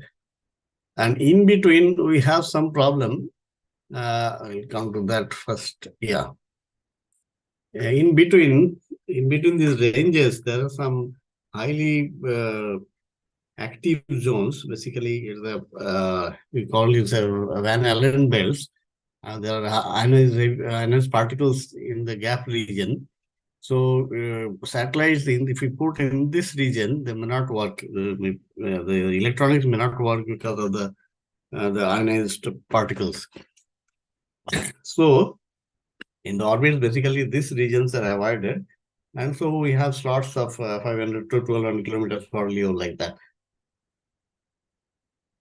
And this is how the three systems work. The animation is not working properly. Anyway, we see this the orange one is the geo orbit, and the beam, when the RF beam, when it is focused from the geostationary satellite, it covers a wide region. Maybe in principle it can cover the one-third of the globe. But for all realistic communication, we have to shrink the beam so that it covers. Maybe it may be possible to cover one country or so. So a wide region can be covered. Whereas the LEO satellite, because it is very close to the Earth, it covers only a small, with the same beam angle, it will cover only a small part of the Earth. So, and they are moving also. They are not stationary like geostationary satellites. So we'll need a number of the LEO satellites to cover the entire Earth. And we will come to this point later also. And so this orbital, for the geostationary satellite, this orbital resource is really scarce, and a lot of negotiation goes on to capture these resources. Like India, we have a few locations, 48 degree to 93.5 degree, and different satellites are positioned in those specific spaces, geostationary orbital spaces. And you have to maintain their location strictly within some boundary, the very small boundary. So that is becoming now a problem, spacing a large number of satellites in the same location. That itself is a technology. And these orbital slots are allocated by ITU, the International Telecommunication Union. So every country they start their filing once their communication system is finalized. They start the filing process to ITU, and then ITU coordinates with the other countries. And if there is no contradiction, if there is no problem with the other in the coexistence with the other countries' satellites, then these orbital slots are given to the specific countries. So this whole process is called orbital filing and spectrum filing also, because the frequency is also connected with the orbital space. And the same frequency slots can be reused in the number of in the slots, provided they are not very close. So maybe in the 2-degree separation, the same frequency can be reused. So that is one way to multiply the availability of the spectrum. And spectrum, as I said, is a really scarce resource. And ITU has divided the entire Indian region, entire global region into 3 parts, region 1, 2, and 3. India falls into region 3. So the spectrum and orbital slots, when they are allocated, they are based on these divisions across the regions. And this spectrum, these are also allocated based on different services, whether it is mobile satellite service, because each type of service will have specific characteristics. So that will decide the way it can be used and the use pattern also. Now, the entire spectrum, if you see the communication spectrum, whatever we used, it starts from 300, approximately from 300 megahertz to maybe terahertz and range 300 gigahertz. They are called different frequency bands. On the lower side, we have UHF, ALSC, and then a mid band X, KU, K, and then EHF and millimeter wave. Each part is having its own advantages and disadvantages. Like the UHF band, it's a very effective as far as penetration of signal is concerned, maybe within the foliage or even the buildings. But it has the problem of atmospheric reflection. At the lower frequency, the bird is bound by that. At a very low frequency, the signal will be reflected back from the ionosphere. So it is not possible to use very low frequency, though they may have some other advantages. Similarly, on the higher side, as we go, the atmospheric absorption becomes higher, and after some point, it may be completely unusable for satellite communication. As I've said, there are 3 types of services, FSS, MSS, and BSS. Now coming to system architecture, basically there are 2 segments. One is called the space segment, that is the communication satellite, and the ground segment, which basically consists of the gateway stations or the bigger earth stations and the user terminals, the smaller terminals, user terminals, and in between we have the path, the uplink path and downlink path. So this is partly, it goes through the atmosphere up to up to approximately 10 kilometers, it goes through the atmosphere. Then of course it is the free space, the uplink and downlink path. Now if you see the configuration of a satellite, it consists of 2 parts in satellite. One is called the payload, and the other part is a bus system. The payload, actually, it is the part of the system which actually pays off. Like for remote sensing satellite, the payload is the camera, the system. For a communication system, it is the payload consists of transmitter, receiver, and briefly speaking, it is consists of repeater system and the antenna system.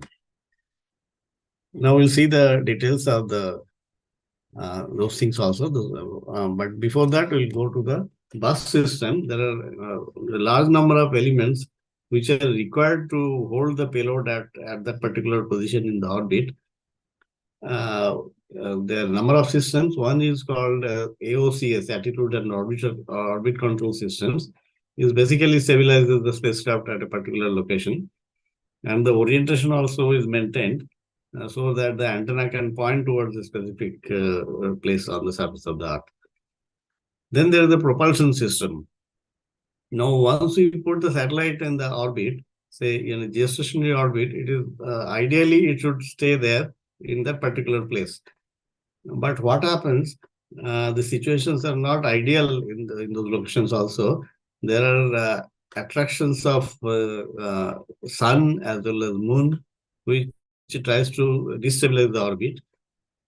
And there are, and as far as the shape of the Earth is concerned, it is not a sphere. It is not even a perfect ellipsoid. It is somewhat a distorted ellipsoid, and the concentration of the mass is more towards a particular point. And because of that, the gravitational field is also not uniform across the orbit. So the satellite in the geostationary orbit, they always try to move along the orbit and get into a particular position where the attraction balances. So that is called the graveyard orbit. So so we have to maintain a satellite in a particular position. We have to repeatedly and periodically put some thrusters on. That is the that's why you need the propulsion system, so that it can remain in that position, in those particular positions. Then, as we know, the thermal system, the temperature in the outer space, it varies in a wide way. Some part which is facing the sun, there it can go up to plus 100 degree or beyond, to 150 degree. And the other part which is in the shadow, that will be an extremely cold region. It may be minus 100 or so. So now our normal electronic system, they don't work over that wide range of temperature. So what is done is a whole thermal control system is placed there, which maintains the electronics, the communication part and other electronics over a specific range of maybe some 0 to 50 degrees centigrade on a much reduced level. Now the elements, because thermal control system, there is no way to conduct the heat from the satellite. The only way is to radiate the internally generated heat and the external heat load, and to prevent the satellite from absorbing the sun load by some insulating surfaces or something like that. And internally, if there is any hotspot, that heat should be taken out so that the active systems like amplifiers and so they can work for their entire lifetime. Another interesting part is that for space electronics, there is no scope of changing any parts. So once it is in orbit, it has to work. The amplifier, which gets normally hot, it has to work for the entire period of 10 to 15 years without any failure. So that's why thermal management is a very critical part there. And the structural system. Particularly when the satellite is launched, in the launcher, it experiences tremendous vibration. So the structure, the body of the satellite has to be designed in such a way that it has to be very lightweight, as well as it has to protect those systems from any breakage or any failures. So that's why the entire design system, which looks after the structural design. Then, of course, you have to command the satellite for different operations and get the information, housekeeping information from the satellite. That is called telemetry and tracking. And of course, they have to generate electricity for the entire system to work. That is the solar panels and the batteries. So that is the electrical power system. So this is how the satellite looks like. So these are the solar panels, and this green color, these are reflectors, and the feed system is mounted here on this is called EV, the Earth view panel. And this feed system is mounted on the Earth view panel, and it is reflected back from this reflector, and then reflected towards the Earth. The signal is reflected back towards the Earth. So this is how the antenna system works there. And of course, there are a few panels in the satellite, the side walls. These walls are actually used for mounting all the electronics. And some of the walls may contain some radiating elements also, which radiate the heat into the outer space. So these panels are designed for different purposes actually. And then at the bottom we have the battery panel where all the batteries are mounted. This is just an exploded view. So in between we have the fuel tanks because we need to have some thrusters also in the satellite itself so that they can be fired periodically, as I mentioned, as I told earlier, to maintain the orbital location and the orientation of the satellite. Now, depending upon the weight of the satellite, can be different. It can be divided into the large, medium, mini, micro, and different or the pico satellites. Actually, the one of the most critical part of the satellite in terms of cost is this mass, because it is not only the cost of the satellites, but it also adds up to the launch cost. So like per kg of payload, you say for the launcher, it may cost around $20,000. That was the cost before the Falcon came in. Of course, nowadays it has reduced drastically. So there is a huge cost involved in launching the heavier satellites. So that's why the smaller satellite, the LEO satellite, they are preferred now. Of course, with the number of satellites. Now, if we come to the communication transponders, basically the communication and the transponder consists of one receive antenna which receives the signal from the Earth, transmitted from the Earth. Then there is the low noise amplifier, which basically amplifies a very low level of signal without adding much noise. So that's why it's called the low noise. Of course, it will add some noise, but that will be very minimum level. And then it is fed into the local oscillator because the uplink and downlink frequencies are different. So somewhere the frequency conversion has to take place. So the local oscillator or the mixer, it converts the frequency from uplink to downlink, and there is a high power amplifier. These are either a traveling wave tube amplifier or solid state power amplifier, TWTS or SSPS as they're called. And then the signal, the amplified signal, the high power signal is transmitted through the transmit antenna. So this whole part is called transmitter, and the other side we have the receiver. Now, if you see the antenna, the receive and transmit antenna, normally for all DTH type of payload, the kind of antenna that is used is called offset parabolic antenna. Basically, it's a part of a parabola, but full parabola is not used because the feed will obstruct the wavefront. Only a part of the parabola is used, while feed remains out of the view of the parabola.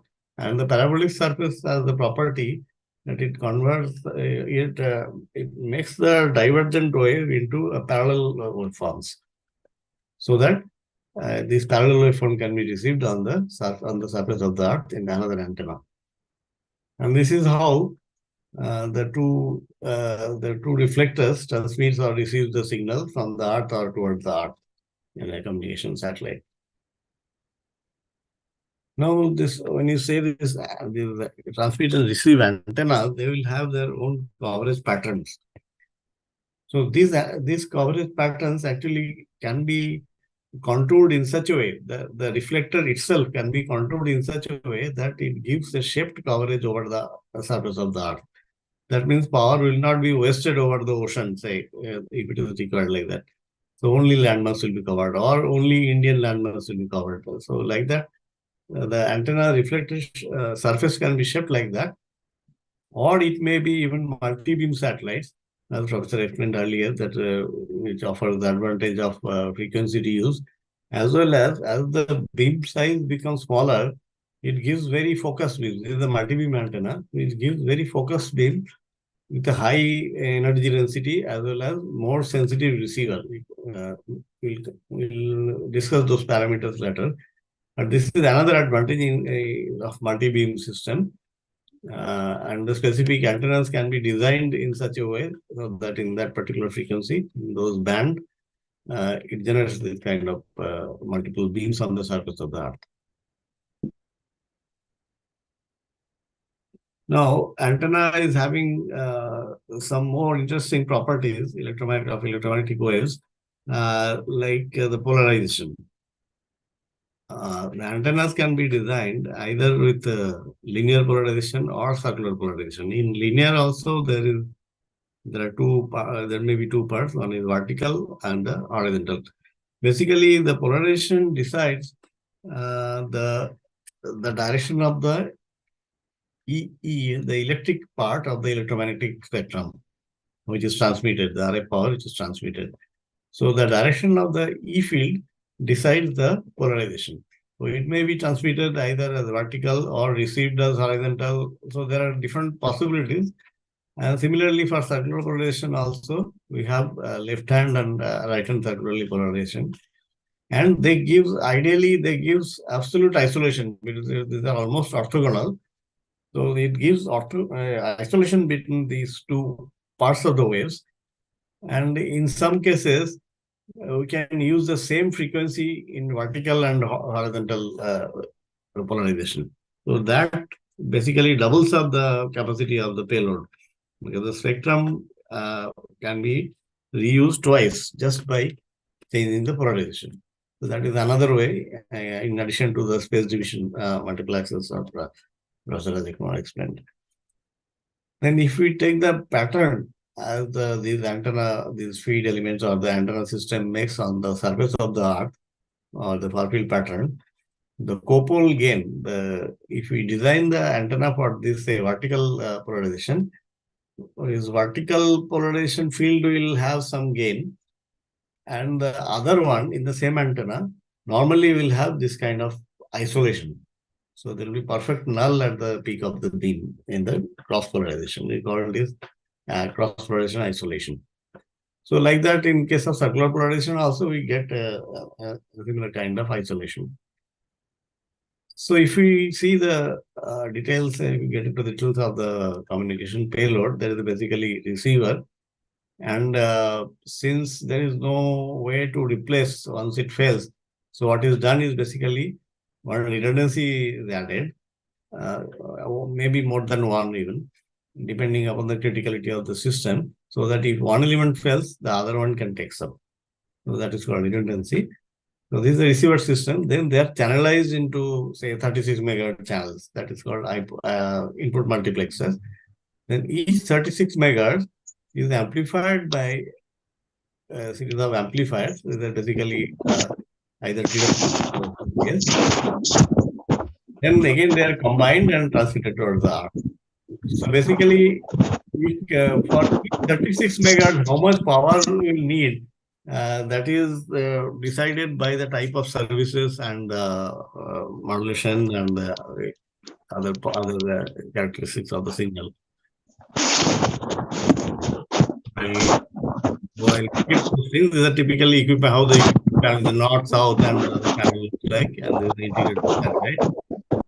Reliability, as I said, is a very critical part in case of this is called reliability curve, like a human life. So initially we will have a slightly higher rate of failure. Then there is a plateau. Again, the chances of failure increases like human life. Hello. Yeah. So the testing and evaluation, that is one critical part for all the satellite components. That is to weed out, that is to ensure that we are go away from this region initial failure, so that this stable part. Hello.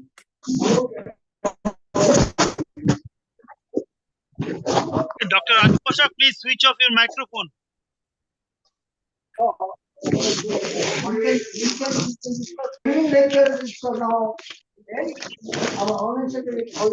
Dr. Raju Pasha, please switch off your microphone.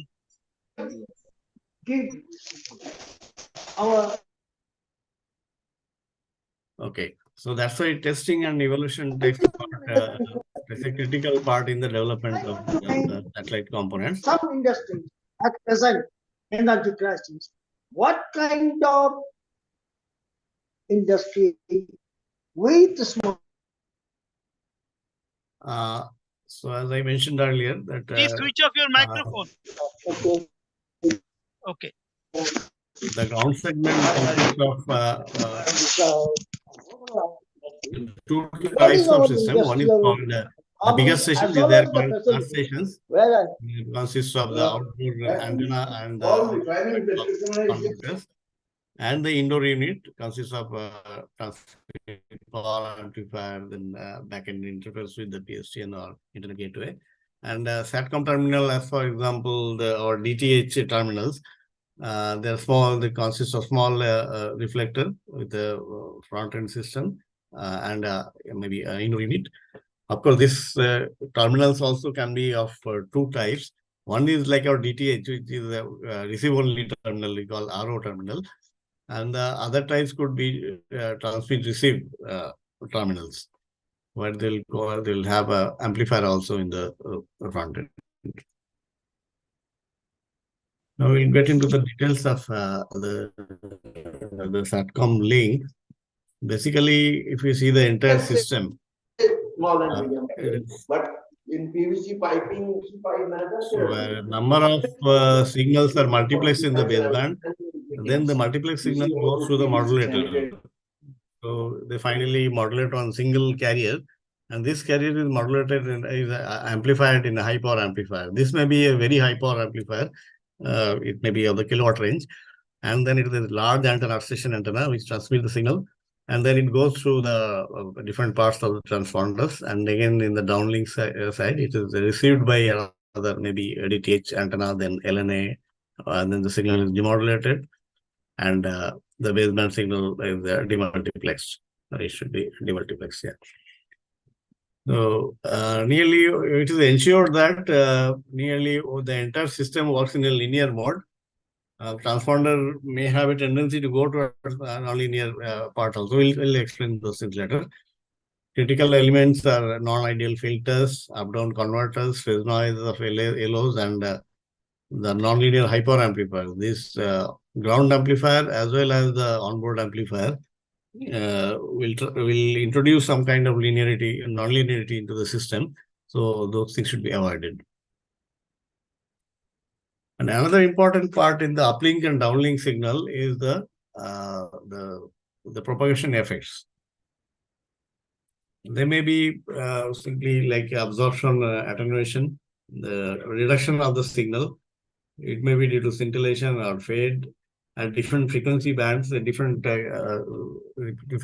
things takes place. It may be at lower frequency, and it may be scintillation in L band. Particularly, the scintillation becomes too high time to time, or it may be depolarization of the signal at higher frequency, or at lower frequency, it may be Faraday rotation, the rotation of the electromagnetic wave, the vector E vector, whatever we have discussed earlier. So we have to see that these are minimized in order the system, that the system work properly, and particularly at high frequency, and what we have seen in our particularly in the DTH system, that whenever there is a heavy rain, the signal gets attenuated, and we don't get the signal, the picture in the television. That is because of attenuation. And this attenuation depends on the intensity of the rain, the rain rate, and the path lengths. Path length means length of this slant range which goes through the atmosphere.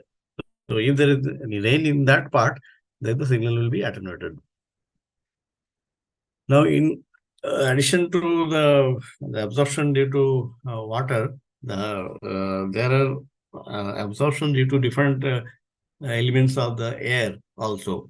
Like we have some part of which is absorbed, like particularly this 53.5 to 65.2 gigahertz. This is absorbed by the molecular oxygen which is present in the atmosphere, and it gives a very high level of attenuation. So this frequency cannot be used for SATCOM at all, for line of sight SATCOM systems at all. So these are used in case of inter-satellite links where the atmosphere don't come into picture. Doesn't come into picture. So there, this frequency is used for ISL. And similarly, we have water vapor absorption band at 22.235. So while allocating the frequencies for the for different services, for the SATCOM services, it is also seen that they don't coincide with these bands, and these frequency bands are normally avoided. So what is used is the valley between these peaks. So these bands are used for SATCOM systems. Now, for any link, as you know, there is a transmitter system and there is a receiving end. The transmitting system, for the transmitting system, the figure of merit is called the EIRP. That consists of the power which is being transmitted from the high power amplifier and the gain of the transmitting antenna. And similarly, in the receive system, the figure of merit is called G by T. G is the gain of the receiving antenna, and T is the noise temperature, equivalent noise temperature at this point, at the input of the antenna, output of the antenna in this case. So, of course, there are equations by which we can calculate the received power. Once we know the transmit power and gain, we can calculate the received power, where these other parameters are known. And we can calculate the path loss, and finally, we can calculate the signal to noise ratio. Now, one particular interesting characteristic is this in the receiver design is the different types of noises actually that comes into picture. One is the noise generated by the receiver itself, because it's an electronic system, so there will be some thermal noise within the system. Of course, for an LNA, it is kept as minimum as possible. The design is made in such a way. Then there will be thermal background noise, which comes from the outer space. Then there will be interferences from the other systems, other satellite systems, or maybe even ground systems. So these all enter into the system as noise. So finally, everything together decide the figure of merit, and we get the output C by N naught. This is the carrier, and these all other elements. The signal gets submerged into the noise level. If the noise is too high, then we may not be able to get the signal at all. So figure of merit should be, in the receive case, it should be G by T. That will decide the carrier to noise ratio. Of course, I will not go into the detail of these equations, the link characteristics, and finally we can find out what will be the final. We'll see the calculations, overall calculations. And as I mentioned earlier, the C by N naught is also decided by the interference which is the satellite is entering into, seeing from the ground station as well as from the other satellites. Like our intended system, say this one is the intended system, then there may be another terminal which is uplinking signal at the same frequency towards our satellite. So it will get interfered with. And this is called uplink interference. Similarly, our intended terminal can get downlink signal from other satellites also. So that is the downlink interference. So the C by N, when it is calculated, in addition to the EIRP in G by T, this also takes a significant part in the overall link calculation. And there may be adjacent channel interferences also. And another critical part is the nonlinearity of the transponder. Actually, the power amplifier characteristics, it's as we go towards higher power, this axis is the input and this is the output. As we increase the input and try to derive maximum power of the transponder out of the transponder, the characteristics become nonlinear. And because of nonlinearity, we get number of unintended carriers which basically interferes with the signal. And it becomes it reduces the SNR basically, C by N as well as SNR. So in order to avoid these intermodulations, we may have to slightly operate in the back-off region. This is called back-off region.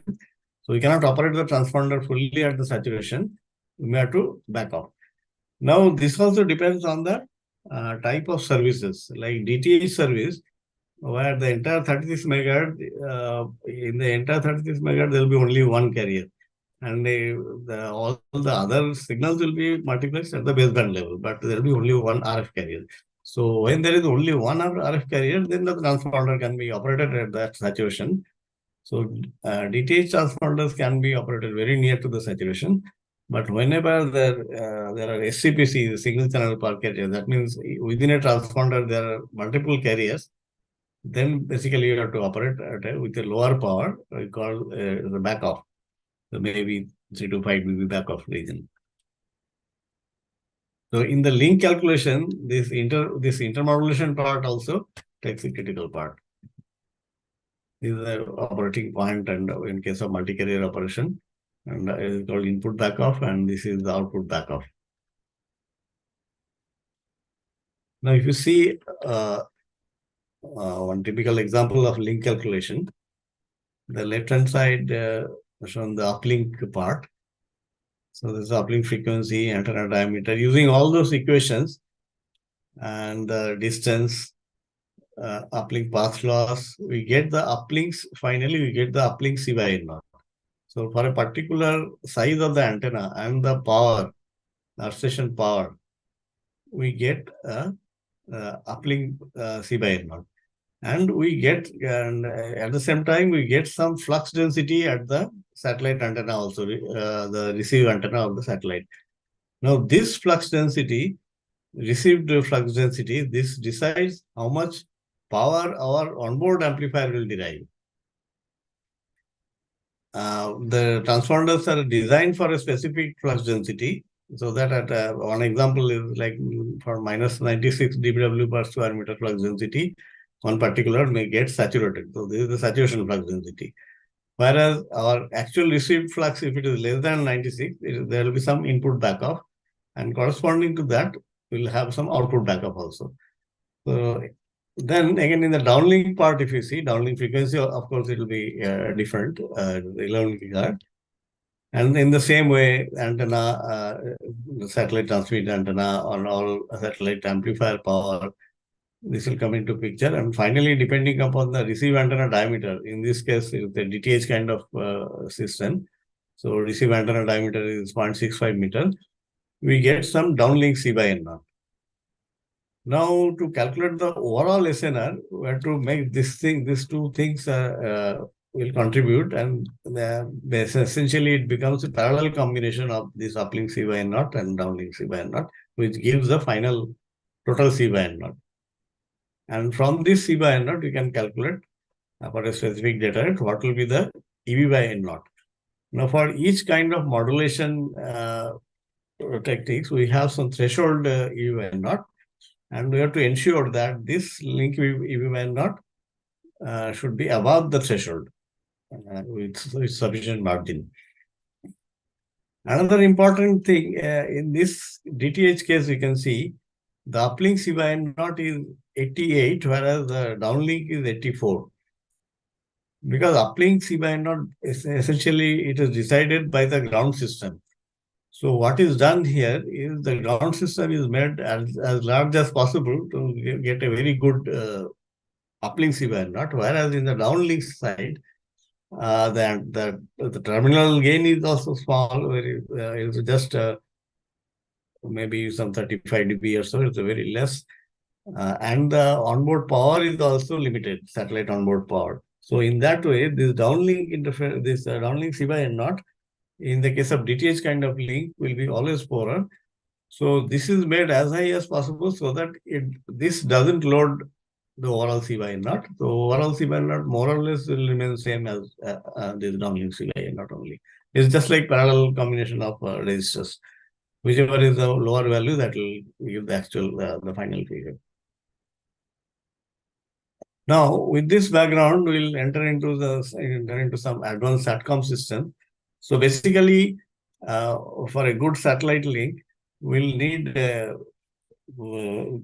big, maybe a very big reflector system, antenna system to get a high gain, and then a very low noise kind of amplifier in the receive section, and then high power amplifier and the high power transmit antenna. So what is done to increase the throughput of the total throughput of the satellite? The coverage region is divided into multiple beams, as the professor explained earlier. So this is called multi-beam coverage. So now the beam size is Subhadeshji, I have a small question. Yeah. The link calculations, are the link calculations those of any of the GSAT transponders you designed or developed at SAC? Yeah. These are all done at SAC only. The system engineering part of the payload is done at SAC. So, in fact, payload system totally is developed at SAC only. Then we send this payload to URSC. The bus system is designed at URSC.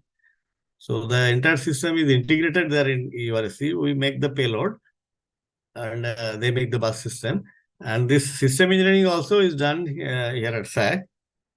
So this is one example of a DTH. Of course, this is very much simplified example.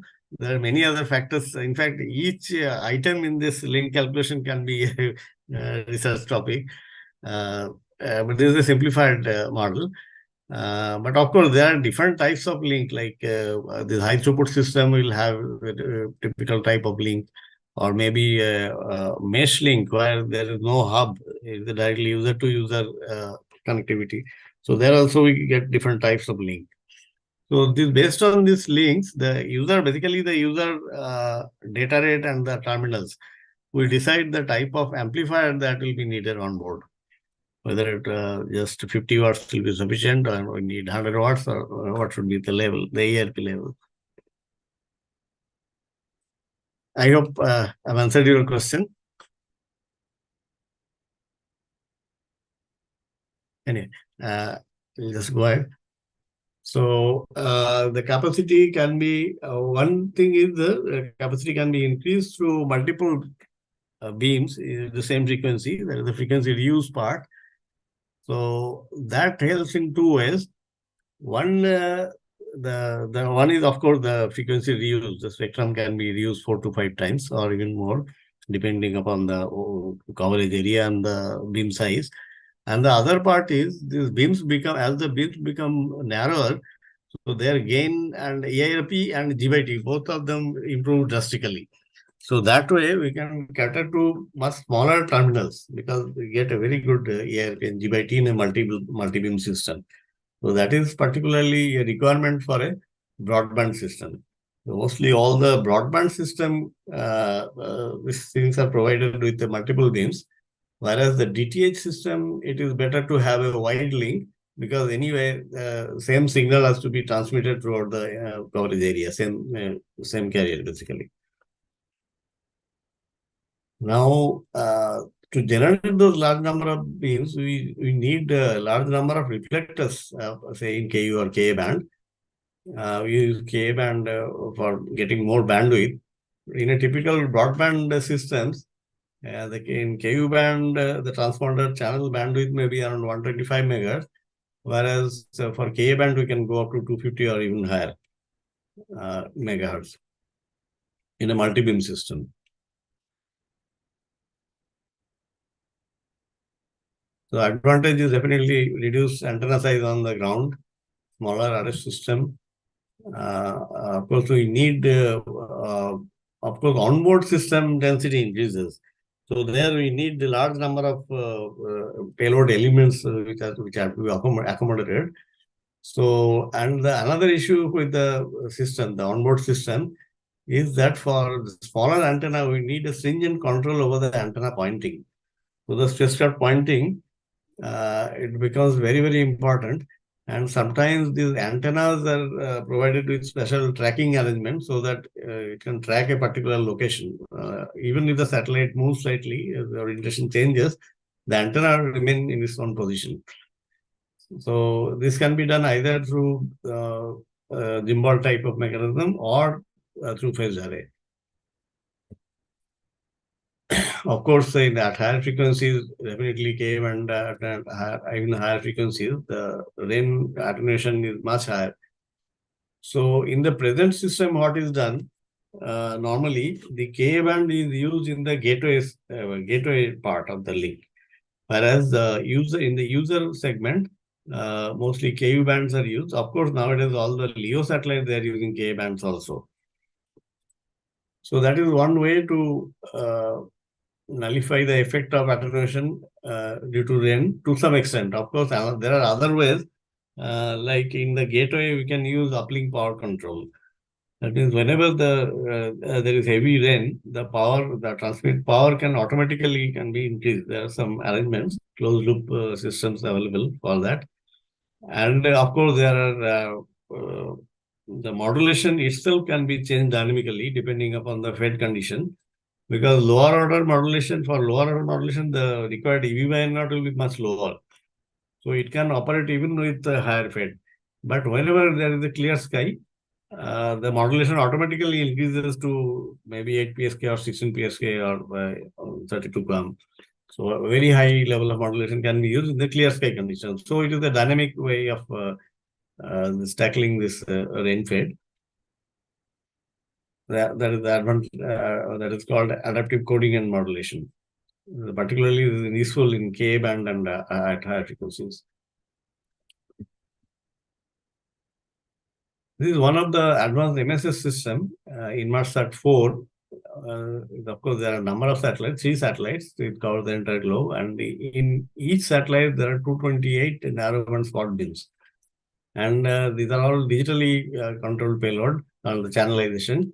There are 630 channels, 200 kilohertz, and that can be switched between the beams also. From any beam to any other beam connectivity, that kind of flexibility is possible without going into the hub. Of course, for Inmarsat, they use that the lower band of the spectrum, the L band, 1.5 to 1.6. And as we reduce the size of the beam, the antenna, the transmit antenna again from the satellite that increases, that basically gives a better link quality. So we can reduce the ground terminal. So this is the typical Inmarsat ground terminal. Earlier, they used to have very large terminals of 2 meter and 2.3 meter kind of terminals. But with this advanced system, it is possible to reduce. But the thing is, onboard will need a very large reflector to create these beams, smaller beams. So these reflectors in our systems, so far in GSAT-6, we have used 6 meter. But globally, 12 meter, 18 meter, even up to 22 meter such deployable reflectors have been used in satellites. So that basically, as we increase the size of the reflector, the beams become smaller.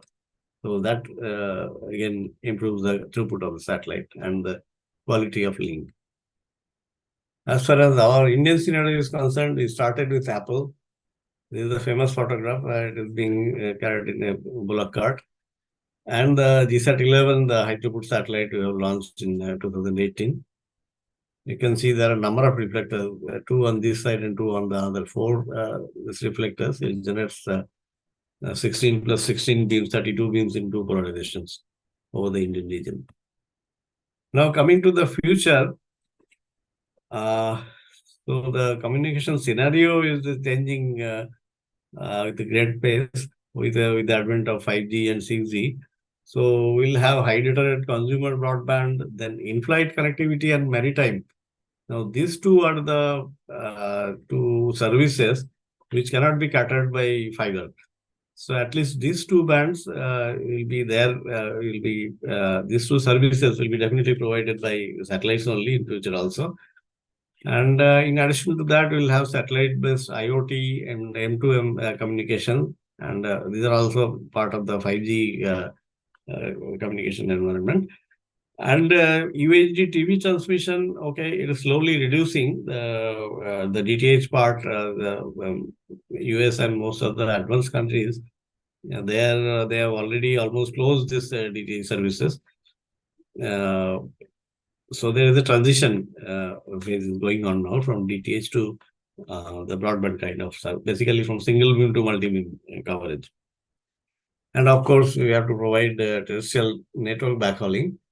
So for that, the different architectures which are used like VHTS, high throughput, very high throughut, ultra high throughput satellites. For geostationary orbit, this high throughput means the bigger and bigger satellites, so larger satellites. Like one satellite recently launched, one is Viasat-3, another is Jupiter 3, I think, the view system. There are single satellites throughput is almost of the order of 1 Tbps. But it's a very complicated satellite and covers a wide region with a large number of beams. And then in the same way, in the multi-beam system also, in the mobile system also, there are multi-beam systems which are coming up, like this Inmarsat 4, whatever you have seen. Then high-power broadcast satellite, this is basically for DTH, but this relevance of this part is slowly reducing. Now they want now the user segment requires this flexible architecture, so that once the satellite is launched, maybe initially it can be launched for broadcast services, but later, at a later date, it can be converted into a multi-beam satellite. So like that, for a flexible architecture means flexible, basically SDR, software-defined radio kind of payload, that is possible to convert from one coverage to another. And of course, the LEO MEO system, these are constellation, mega constellations which are coming up. Multi-beam systems will be there. So mission requirement, we have already discussed these things. So in terms of technology, it's the flexible power allocation, then active antenna, maybe direct radiating array or array-fed reflector, smart gateway concept, onboard processing with SDR, and going to higher frequencies. Like in future, we may have to go for QV band for feeder link, and in that case, the entire K band will be available for the user link. So definitely you have to move towards higher frequency and smaller beam size, high frequency reuse, frequency reuse factor also will increase as the beams become smaller. So these are the, and of course, modularity. This mainly it is addressed by the LEO satellite constellations. So this is one example of a flexible coverage satellite. It's Eutelsat Quantum. It's a fully software-defined radio, and the coverage is flexible. Either it can be a single wide beam coverage or multi-beam coverage, or in different way, different economic area or different regions, countries may be covered with different type of EIRP and GBITs. So this coverage is also dynamic. For very high throughput satellite, this is one of the examples, is the Viasat-3. There are more than 200 narrow spot beams. There are 3 satellites actually. So in each satellite footprint, there are more than 200 beams. They are very narrow beam, and these are also basically all SDR based and phased array based antenna systems, array fed reflectors. Now coming to the LEO systems, anyway, this has been already explained. There are a number of issues. Of course, they'll be overcome slowly. Number one is there are advantages and disadvantages. Anyway, the advantage is definitely the smaller distance of the low Earth, or the advantage of the low Earth orbit, so that the link can get a better link, in fact. But on the launch cost is also lower, and satellites may be smaller, and nowadays mostly people are using all commercial components for geostationary, because the cost involved, people use for a very reliable space jet components. They are very, very costly. Whereas for low Earth orbit, normally people are using commercial off-the-shelf components. So in that way, bringing down the cost. And of course, challenge is one of the critical part is the debris mitigation schemes. Then coexistence of DSO and NGSO, basically LEO. So LEO has to coexist with the GSO system, because the same frequency band is allocated both for LEO and GEO. So there are a number of techniques which are used in this payload to avoid interference. OneWeb is using some technique, then SpaceX is using a more advanced technique. Of course, they are complex, the LEO satellites, because the entire payload is squeezed into a very small volume, and it may be just a kind of plate PCB kind of thing. The entire payload comes into a PCB. except the antenna part. Antenna part is also maybe another PCB.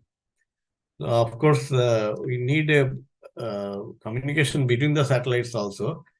So in the absence of inter-satellite link, we need a large number of gateways. So without gateways, these satellites cannot work. These LEO satellites.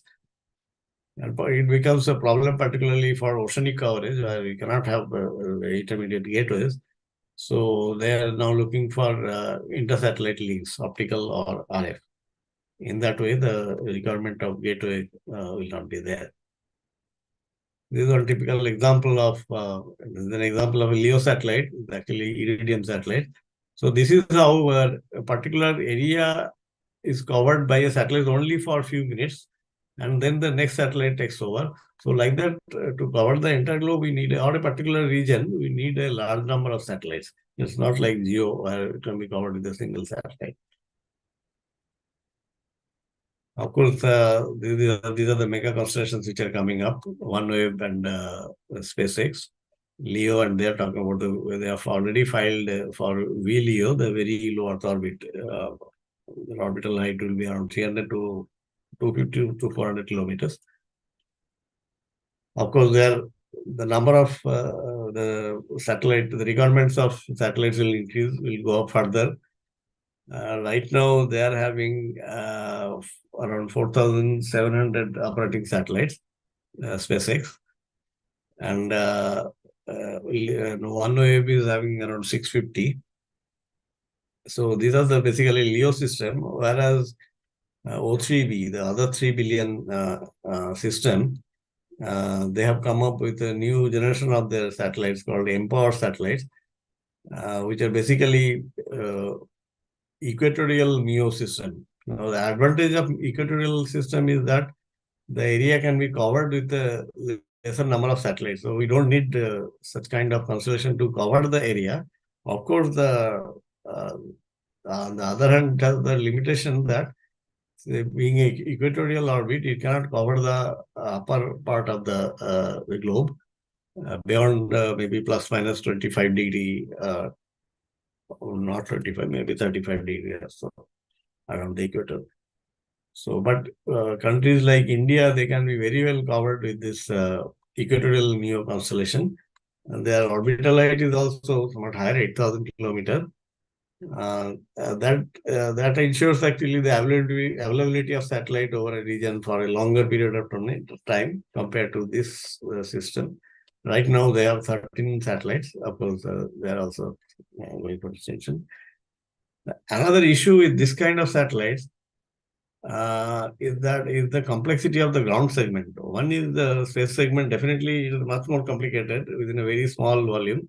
And the other is the ground segment. One such solution given by OneWeb, the maritime system, we can see the stabilized platform, and we need multiple gimbal systems because at a time they have to track at least 2 satellites. Well, one will come and go outside and beyond the horizon, and immediately the second one has to take over. Second satellite has to be contacted. So that's how they have. I think OneWeb ground solutions also consist of 2 platforms, 2 terminals. Of course, these are maritime terminals, so this takes care of the voice of the sea, the effects of rolling in null.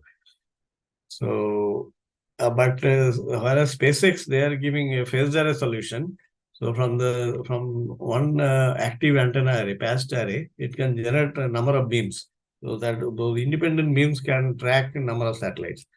So in that way, mechanically it is simplified, but the cost goes up like anything, and whatever information is available in the media is the per terminal cost is production cost itself is around $2,000, whereas it is subsidized to I think half. Right now, it is being subsidized to almost half of the price, half of the cost. So with every terminal they sell, they make a loss. These are the critical points. We have to see how long they can survive with or how the break-even point is achieved. So this is a very costly system, no doubt. now, one part is the system itself is costly because of the number of satellites and the technology required for the satellites. And then comes the ground segment. Of course, since if it's a phased array-based system, then with the volume of production, the cost will come down definitely, drastically. So at some point, they'll be able to achieve the break-even. Whereas this system is much more conservative, but is less costlier compared to the other system, the O3B and the O3B system. Of course, their satellites are also equally complicated. They can generate number of independent beams, but the overall constellation is simpler, being a equatorial MEO system. So the cost per bit probably will be much lower compared to this system, but this cannot be a global system. It can serve well in the equatorial and plus minus some latitude. Then, of course, so these are the systems which are basically broadband systems. You can say these are for stationary terminals or mobile terminals, but not for mobile phones. So these are fiber equivalent performance in a household terminal or a portable terminal. Whereas another type of system is coming up, that is the Blue Orchid constellation. They have a huge phased array antenna system of the size of almost 700 square feet. And they can address directly the mobile phones in the same frequency band.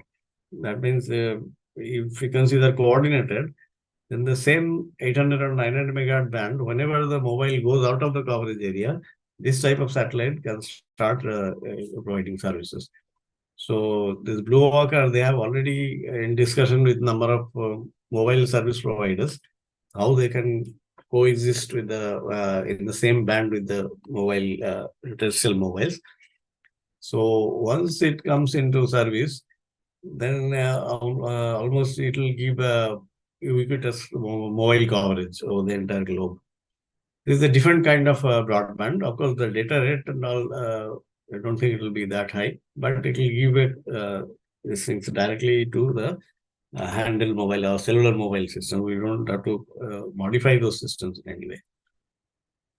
So these are the recent developments, and anyway, this 5G and all this, we have already covered most of the things. Another technology which is going to come up, as I explained earlier, that satellites, even the LEO satellites should have ISL, inter-satellite links. So the optical technology is coming up in a great way. And probably in future, all the Starlink satellites will also have optical terminals, so that the maritime coverage also can be given without any problem, without any obstruction. So that is the future, I think, future series of Starlink satellites will have. So and in addition to that, of course, some systems are there for GEO to ground links also. And for deep space also, people are using this kind of optical terminal. These are basically laser beam communication. So with that, come to the end of the, I think this is the last slide. So thank you, everybody. If there is any question, I can take up if we have time. Not sure. Yeah. Thank you. See, that today's, I think we should tell the rendition was so good that almost all the questions have been answered. And that's why there is almost no question, because that says that everything got answered. But even then, some questions, 2 questions came, but I think you have covered, like how satellites cover the particular area every time. As Earth moves with the same velocity, satellite moves at different velocity. So for the geostationary satellite, it is already the satellite will be moving in synchronous with the way the Earth is moving, both it's the diurnal motion as well as is the revolution. So it takes the same way. But for also for the LEO and MEO, Mr. Sarkar has covered. Second question is, this question Mr. Satish has asked to Mr. Sarkar, that I am PhD scholar from IIT Hyderabad. I have some queries related to Navig L1 frame structure and frame synchronizations. Can you please connect me to the right people in SAC? By the way, I was ex-NRSA employee. See, Okay. Mr. Satish, this question you can mail me, and this I will send to Mr. Sarkar for the whatever support and other things required. Right, Mr. Sarkar? Yeah, surely, we'll do it. Yeah. We will see. Our institution of engineers is a platform for connecting people, so no issue. And another person has asked for, excellent sir, can we get the PPT? The PPT cannot be just shared like this, but it will be, the entire portion is getting, it will be put in the Facebook, so you can see it. Okay, so we will we'll close the session at this moment. So before that, as per the ritual, there will be some more questions have come. Satellite communication is open for public. Yes, from the very beginning. And so those all the questions have been answered. Now, what we'll do is that this we'll be putting on the YouTube as well for you, and you can view after some. So I think we can see whether our Professor Raju Bosak, if you are there, please give vote of thanks. Is it audible, sir? Yes, completely. Thank you very much for giving me the opportunity to propose the vote of thanks. It is my proud privilege to extend my sincere thanks and gratitude to all the distinguished participants in this technical webinar on the theme Satellite Communication, organized by the Electronics and Telecommunication Engineering Division, West Bengal State Center, IEI. At the outset, I convey my sincere thanks to Dr. V. Raja Kumar, Emeritus Professor, Electronics and Electrical Communication Engineering, IIT Kharagpur. Mr. Sumitesh Sarkar, Deputy Director, Space Application Center, ISRO, Ahmedabad. My sincere thanks also goes to Dr. Nirmal Das, Chairman, West Bengal State Center, IEI, Engineer Shivanand Roy, President, IEI, Professor Dr. Girish Sikeshan Mandadada, Chairman, Electronics and Communication Engineering Division Board, IEI, Engineer Ramchandra Chakraborty, Joint Honorary Secretary, West Bengal State Center, IEI, Engineer Chanchal Chakraborty, Convener, ET Engineering Division, West Bengal State Center, IEI, and moderator of this program also. The same feeling is also being showered to all the members of the Council and Division Board members of ETDB, all members of the Committee of West Bengal State Center, IEI, and all members of ET Engineering Division Subcommittee, Director Technical, IEI, and his team for their wholehearted support to make the program a success. Last but not the least, my sincere thanks also goes to those persons who are behind the screen and giving their silent support to make the program a success. Thank you very much. With this, we are concluding our today's webinar here. Thank you very much. Thank you. Thanks, Professor Raju Bosak. I think we were thinking, if the doctors are at Dr. Raja Kumar and Mr. Sumitesh Sarkar continue telling this one, because it was so enlightening and electrifying lecture. We like, number one, and number two, whenever I approach to them, Dr. V. Raja Kumar and Mr. Sumitesh Sarkar, they never hesitated and immediately they have agreed. So, sir, we are very much, indebted to you, and really you have given an excellent lecture. So hope to listen to you in the next phase of some kind of this type of sessions, and we will expect that you will be coming for this type of sessions. Thank you very much, sir. Thank you. And thanks all the participants of this session. So Ramda, you want telling something? No. Thank you very much from my behalf also. Thanks everybody, all the participants and our dear experts. So thanks. Have a nice evening and a relaxing weekend. Yeah, thank you, Chanchalji, and nice getting to interact with you, Sumiteshji. Thank you, sir. Yeah. Interact further. Yeah, Kharagpur. Sure. The next opportunity. Yeah. Thank you. Thank you. Bye bye, everyone. Bye. Right. Ayon, thank you so much, bhai. You can close the session now. Thank you, sir. I'll just close the session. Good night, sir.